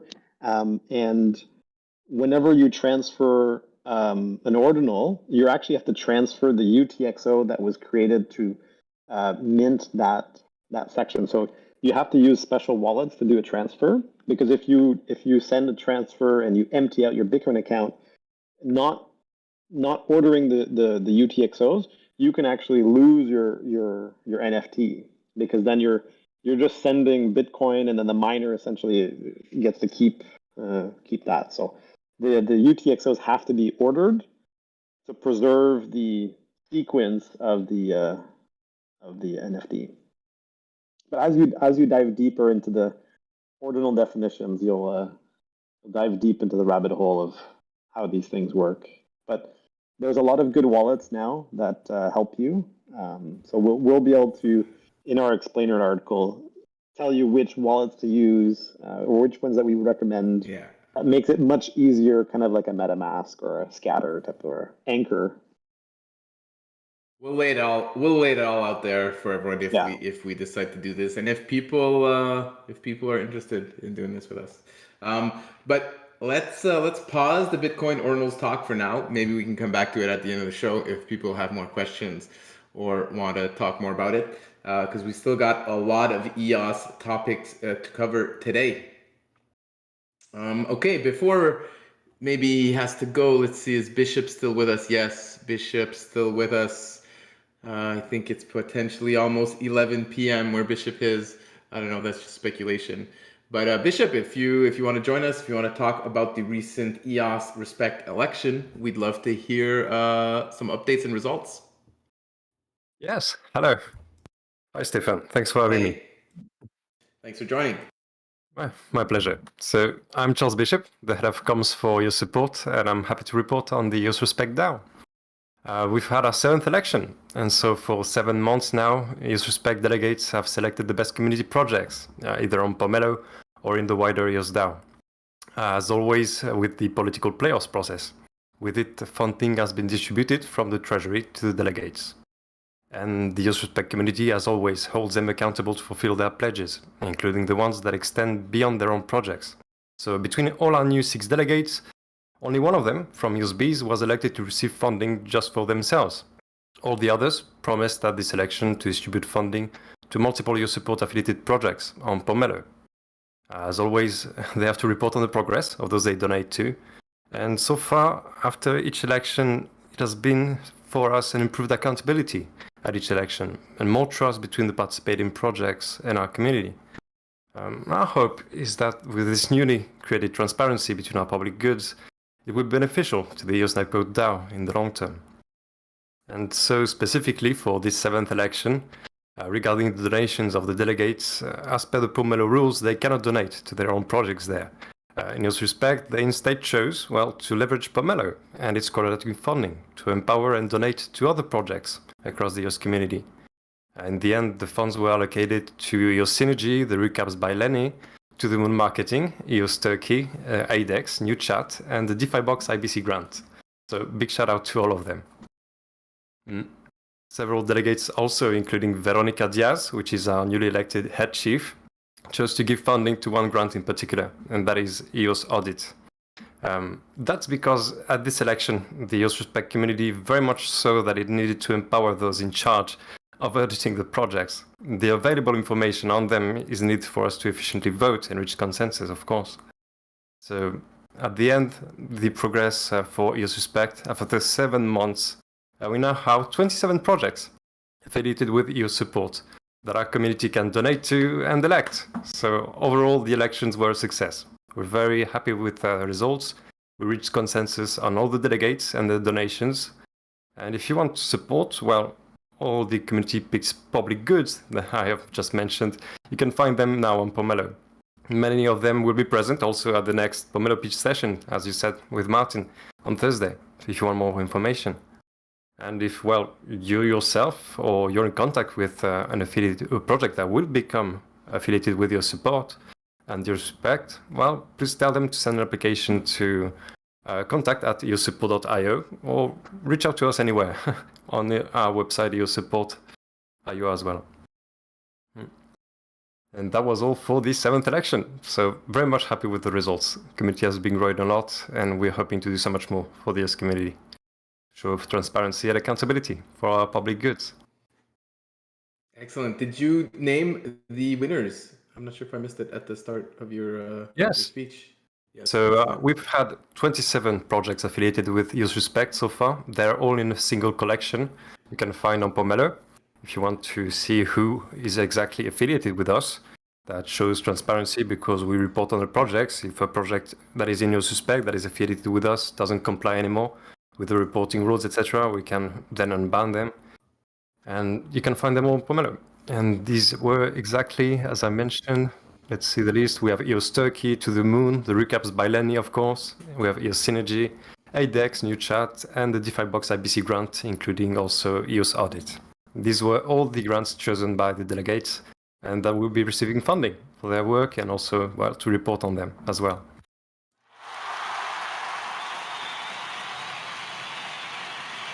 Awesome. That's great. Thanks for the update, Bishop. And for those of you who may not be aware, if you go, what's the election?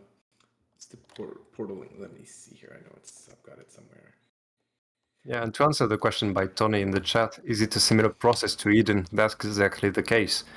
We at EOS Support, we've forked the EOS Eden OS code to create EOS Respect. It's basically the same, and we've improved upon it. And the goal for EOS Support is also to help other organizations, such as EOS Audit, to create their own DAO with the political playoffs process. It's an amazing process that we believe can do so much more for the community. For example, with EOS Audit as a decentralized community only for auditors, for them to receive funding, distribute funding among themselves, a very simple process. It works well, and it has done wonders so far for EOS Respect. So to bring accountability to projects, report on them, and also distribute funding. Yeah, that's exactly what I wanted to highlight, is that this is a great example, of someone forking the open source Eden platform and code base and adapting it for a specific, more targeted, purpose. And if people are familiar with the Eden platform, you go to eosrespect.io/election.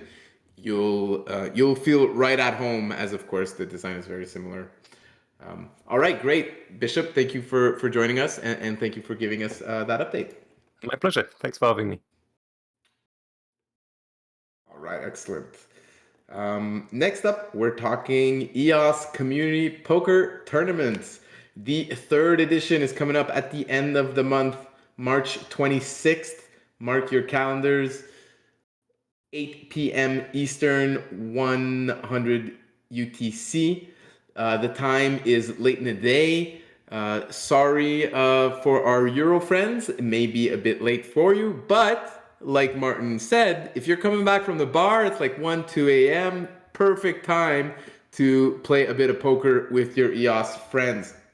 For our friends in Asia, this is going to be 8 a.m. in the morning for them. So we hope that they can join us this time around, as the first 2 editions of the EOS Community Poker Tournament were earlier in the day on Sunday, more designed for Western time zone. So this one is hopefully more adapted for our Asian friends to join us. There's going to be a sign up Google form like there usually is. And then you do also have to be a member of the Discord EOS community Discord server in order to join, and then you'll have to send me a message.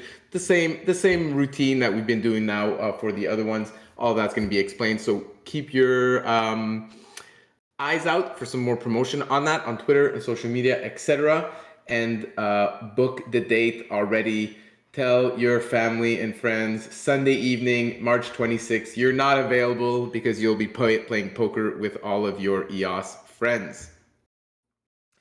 All right, and talking about poker, EOS Esteban, of course, working on the EOS EVM Trust Swap, has been building a little poker game himself as well. So I'm just gonna give a shout out to that.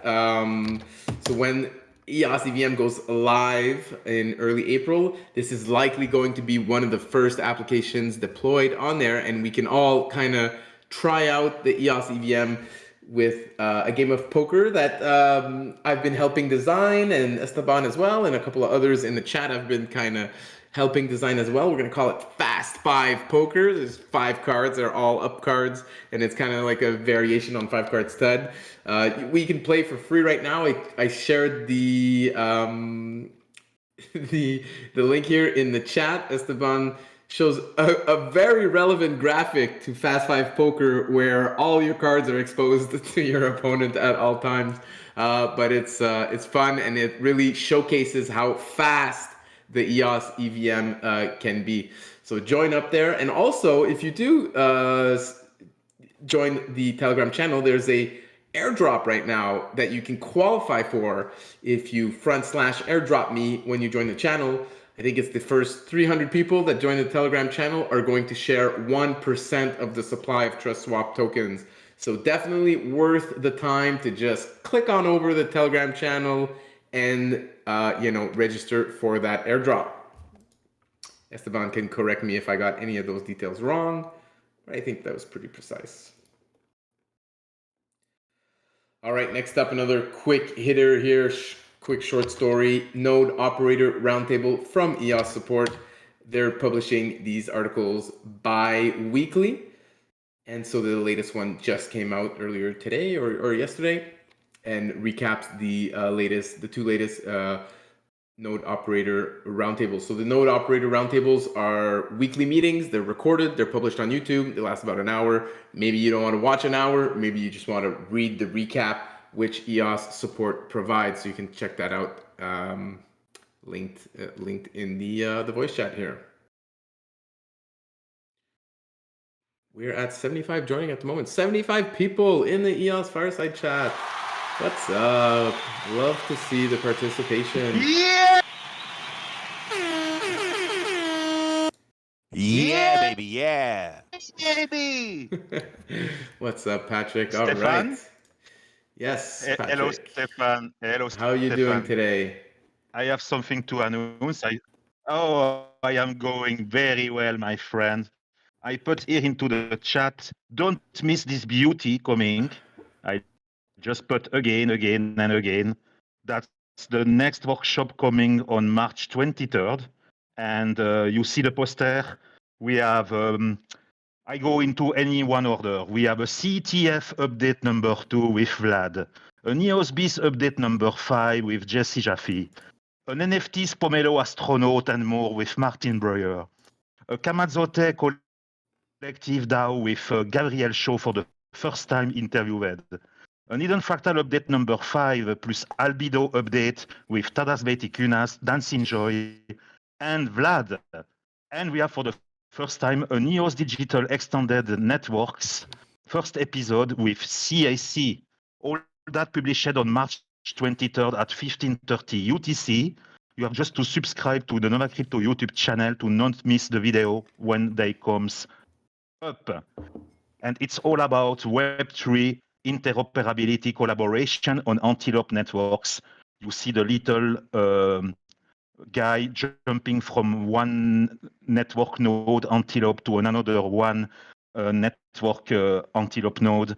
That's all about Web3 collaboration and information on Antelope network. That's the theme of this next workshop. It's EOS Digital Extended Networks, and there will be announced what is exactly EOS DIN, EOS Digital Extended Network. So going on, very more oriented Web3 than never, this Antelope Swiss workshop. That's a lot of good guests there, good value, 40 minutes maximum every video, all time stamped, best education possible, a better English than never. And I will co-host that with Dancing Joy for the Hidden Fractal update and with CIC for the EOS Digital Extended Network. And all my guests, I great guys, English speaker, well-minded. So let's go, jump there, and subscribe to the channel. You will have a good video coming. Thank you. Yeah, baby. Yeah, baby, yeah. All right. Excellent, Patrick. Thanks for that update. Okay, so we're at the end of my list of topics. So we're going to open up the floor to questions, comments from the crowd. Anyone, anything at all you want to jump on here, share updates from your projects, ask someone a question. We can talk Bitcoin Ordinals. I just checked our community submissions for those of you who are maybe not joining us live and you're listening on the replay. There's a Google form where you can submit your questions, submit your topics you want to discuss, etc. And so we can always happy to ask them live. There were no questions this week, but we're going to be checking that every week. And yeah, so let's hear from the crowd. I got a little bit of Effect DAO news. Let's hear it. A little bit ago, we passed a proposal to make a an endorsements page for like EOS projects. So it's right there. The first of which is the EOS Network Foundation. And I know this is going to be changed, but I know it's written EOSIO, but we'll change it to Antelope. Just getting that ahead of myself there. Since they use the the old code, but I know. Thank you for the trigger. Thank you for the trigger warning, and thanks for changing it soon. Yeah, and so yeah, this is a proposal we passed, and like if anyone wants our endorsement, just contact us, especially if you're active like in these fireside chats and community members. Definitely want the Effect DAO to be kind of another member, of the broad EOS community. And aside from that, the only other thing I could say is I talked with the team, and they're very interested in EOS EVM. Hopefully, the Effect Network stuff will be compatible right after it's released in the mainnet beta. Awesome, that's great to hear. And thanks for joining again and sharing your weekly segment on the Effect AI updates. Love it. I've got a question for Sebastiaan of WordProof. But before I ask my question, I just want to let everyone know that his new podcast, Trusted Web, has just been added to Dnews.zone. So that's just another stream to Dnews that you can go and enjoy everything in the community in one place. My question for Sebastiaan is... Unfortunately, he's not here anymore. He had to go. I just okay. checked the chat. But I encourage you to ask the question anyways. We'll reach out to him, and at worst, we'll get the answer answered next week on the Fireside. Okay, great. One of the highest and best uses for his technology, to me, seems to be some kind of escrow service where land title, property title, real estate title can be traded directly for cryptocurrency in the same exchange. You want to buy a piece of real estate, you've got crypto, and you want to be able to do it. So I was wondering if there were any jurisdictions around the globe that he was aware of that were actually doing that. That's kind of that seems to be one of the best uses for his technology, and I think a lot of people would be very interested in how they can go about doing that. So thank you for allowing me to ask that question, Stephane. Perfect. If I can ask you to send me a link to the timestamp of this once the video is timestamped, and then I'll make sure that we address this question next week on the Fireside. Okay, very good. Awesome, and thanks for sharing your question with us, Perry. You're welcome, and I'll drop a link to Dnews right now. Thank you. Perfect. Going to do another reminder for the speed dating pitch session next week on the Fireside. Make sure if you're a grant owner, you join us next Wednesday right from the start. We're gonna hit it off. Start off the show with those. I'm gonna do another quick reminder for that.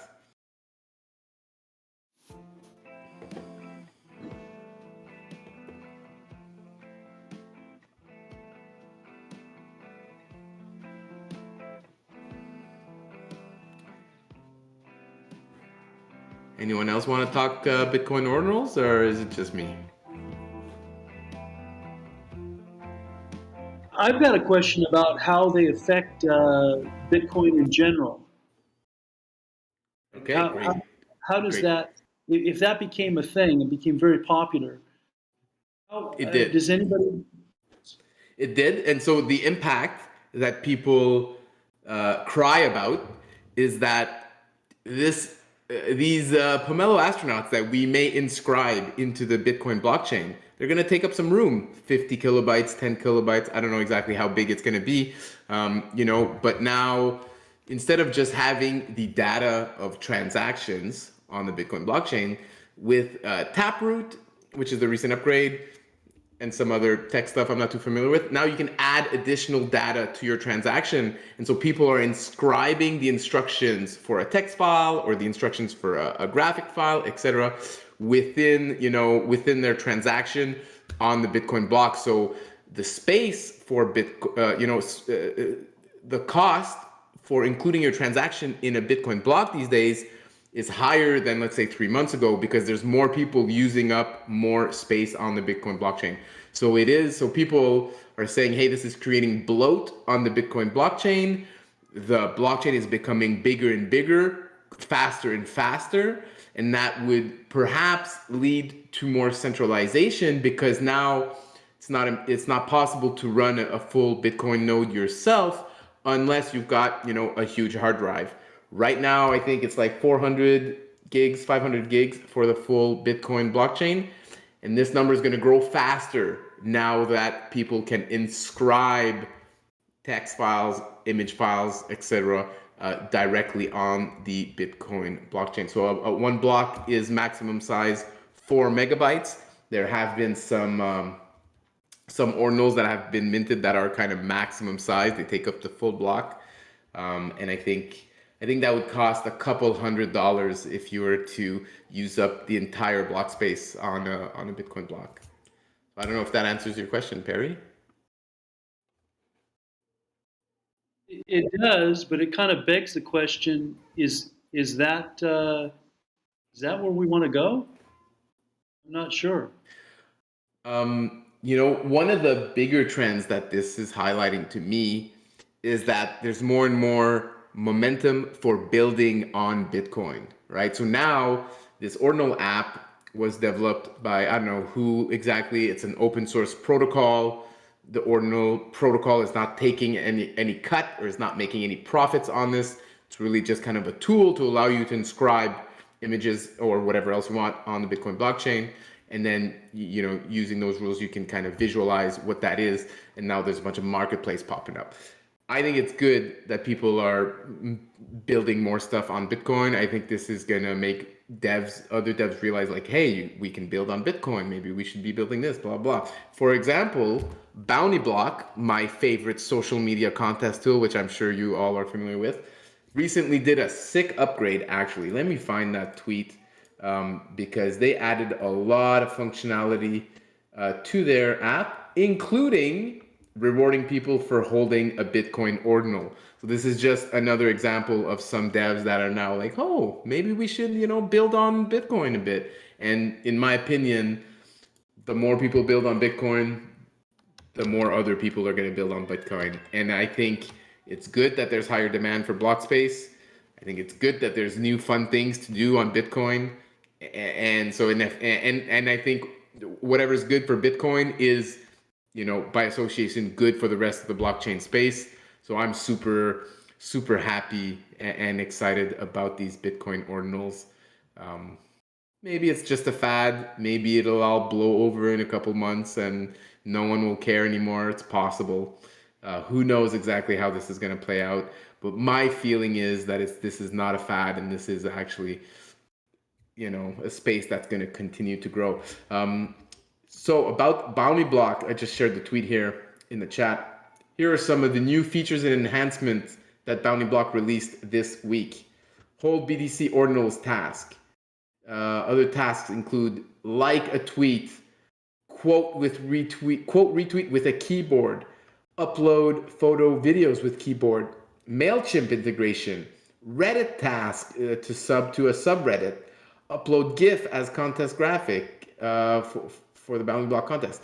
And then some behind the scenes delete contests directly, fix blank screen issues, displaying short URL in contests, fix some glitches, etc. But overall, big update. We're already using some of the new features in our promos, for example, for the hot sauce. And who knows, maybe holding Pomelo Ordinals will become, a bonus task that people can do in future Bounty Block contests. I have no idea. We haven't thought or planned that far, but just there's just more options now, which is always great to see. So big shout out to Dimitri and the whole team at Bounty Block. Very responsive. If you guys want to use the Bounty Block social media contest app, it is whitelist only. Create your account, send the application, ping me and be like, hey, Steph, I sent out an application, and I can ping the team, especially if I know you in the community. I'll definitely vouch for you. This tool is very powerful. We don't want just anyone spamming all of the accounts on EOS with all sorts of NFTs. So the access is sort of limited, but if you've been around, I'm more than happy to vouch for you and put you in touch with the Bounty Block team, get you guys going and using another EOS native app. So this app was built for EOS first, or Bounty Block started on EOS, built this app I think for Wax first. They deployed it on EOS, and now they've deployed it on other networks as well. So shout out to Dimitri, another OG in the EOS community that is now years later building apps that the wider crypto space is using. So that's great.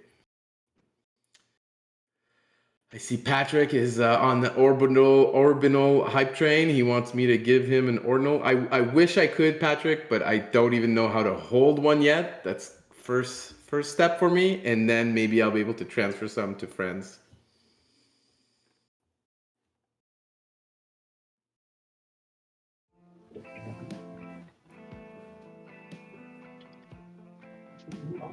So can I jump in? Yes, for sure. Okay. Hey everyone, this is Jorge here, Jorge Ramos. I'm a member of the Eden community and of the Eden Fractal community. Proudly, a member of these two communities. I'm also leading the Spanish-speaking Fractal, which aims to bring the benefits of fractal democracy via EOS to the Spanish-speaking world. And right now we are a community of about 20 people. We are having weekly meetings, and we don't have developers. So I myself have been trying to fork the code from the Eden Fractal, which I did, but I haven't been able to modify it. And even if I manage to modify the way we, as a community, I mean, the Spanish-speaking Fractal wants to customize it to ourselves, then I'll have some challenges regarding governance and whitelisting some tokens, etc. So then I found Haifa, which I think is very close to what we as a community need. And then I found, and this is my question to whoever is able to answer it from the ENF, maybe Mr. LaRose. I found that the ENF gave a grant of about close to $1 million to Haifa to develop some tools, and I find that pretty great. I find their work to be great, but still I have to pay about $500 a month in order to access those tools, and it feels like if we as a community are paying double for this work. I mean, if we already paid for these tools to be developed, why would we have to pay for being able to access them?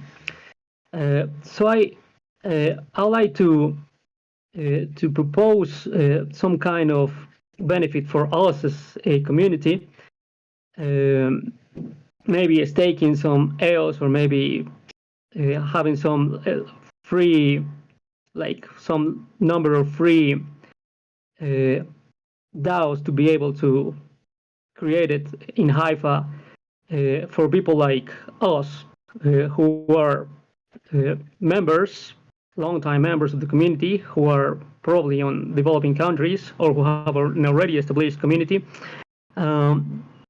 Anyway, the thing is that having to pay almost $500 a month for a community, and that's a number that scales. If the community is over 50 members, then you'll have to pay more than that.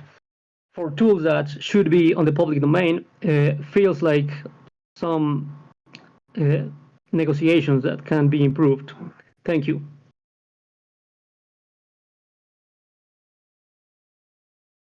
All right, thank you, Ori, for that comment. Eve is not, I know you addressed it to Eve right now. I don't see him in the chat at the moment, but I will ping him and just let him know that you left this comment. I don't know if he's going to address it or not, but I'll at least ping him about it. I just want to say to Jorge, if he can put his Pomelo grant link into the chat here, and that the people are donating to his grant, but because he's doing a fantastic job. I encourage everyone into the Pomelo ecosystem and EOS ecosystem to donate to the most of the grants that you can, because that's by giving EOS between us that we will help us. That's very important.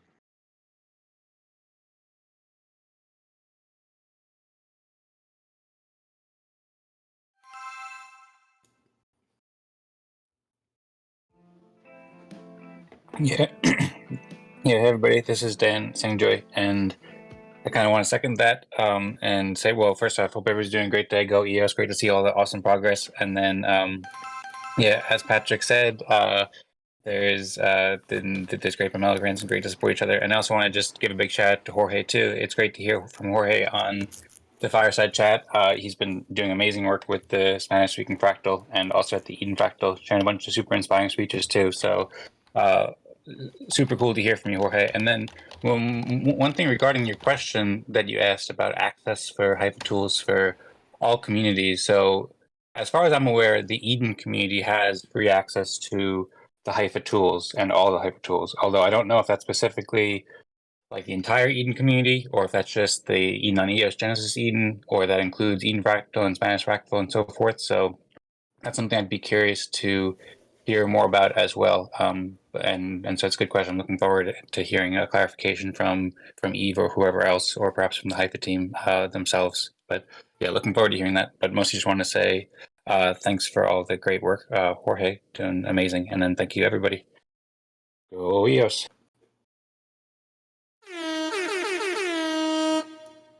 Go EOS. Is that it? Are we wrapping up the show right now? You guys are throwing me off here. Sorry, I was just excited. That was not intended to be a wrap up. Go EOS. I just okay.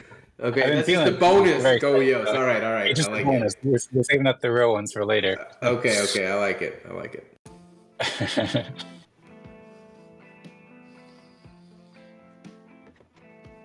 I think you managed to fake out DjStrkianova. He put his Go EOS in there. I hope he's got more in the tank for the real sign off. It's a contagious feeling in the good way. Well, it has been over 2 hours. It's been a while actually since we busted the 2 hour mark. Usually lately we've been right around there, 10 minutes over. Let's give it a few more minutes if people want to jump in here with question, thought, comment, etc. And then we'll wrap it up and we'll do the official sign off, Go EOS sign off. Yeah, we had a question related to IBC. If anyone out there is technically aware, how does IBC reconcile account names that may be on the same, on different chains? There's the same 12 characters. Phil Mesnier coming in with a deeply technical question at the end of the Fireside. Ambitious. Let's see if that works out for him. Shout out Phil Meunier. Oh well. A related question. The question had to do with identical account names on multiple chains. There's a way of resolving that. And also, if I register a short name on EOS, would that name propagate to other chains, or would I have to register the same short name on other chains?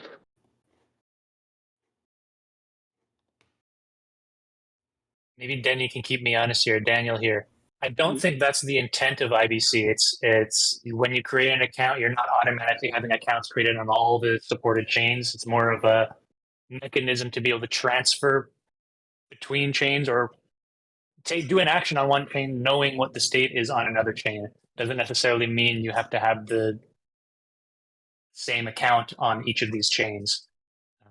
For example, if I want to transfer a token from one chain to another, I would have to have an account on each of those chains, and they don't have to be the same account name.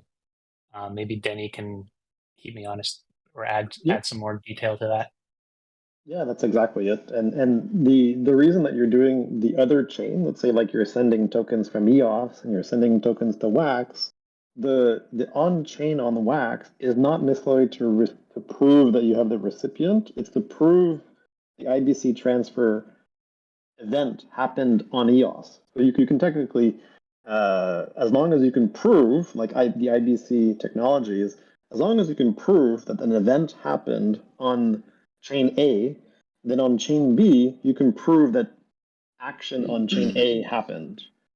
So you could technically prove on Wax that you were sending an account, but you don't have to be the recipient of that.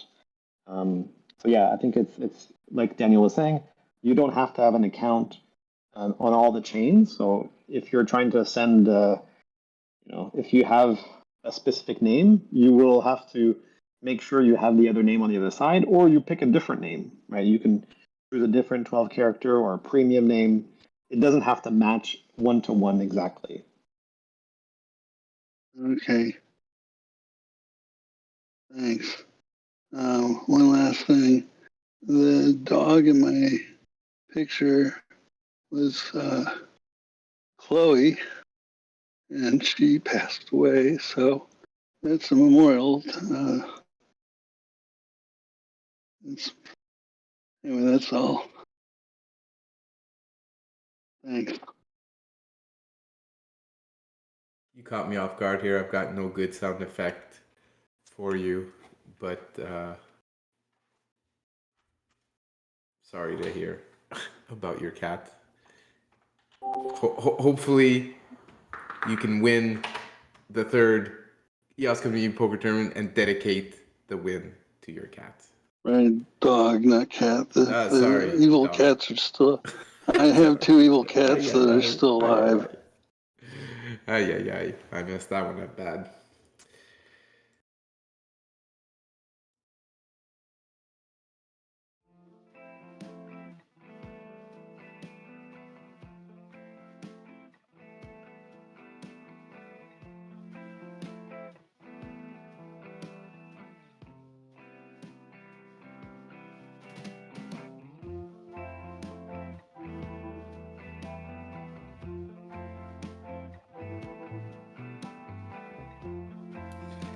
All right, so I think we're gonna wrap it up there. 60 people still live with us on Discord. That's gotta be up there in terms of records for more than 2 hours. All right, Hernan, have a good evening. See you next week. Same thing for everyone else who joined. Thanks for joining. Have a good evening, have a good day. See you next week. And until then, 3, 2, 1. Oh, go. Wow. Zero. Go EOS. Go EOS. Go EOS. Let's go EOS. Go EOS. Continue to come on EOS Fireside Chat, the best place every Wednesday. And shout out to Stephane, the man, and to the ordinal guy, Denis here. Thanks, Patrick. Yeah.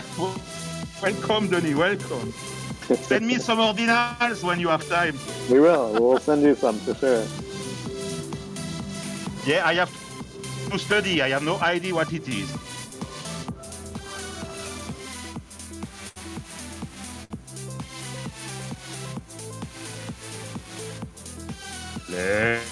Let's go. I love you.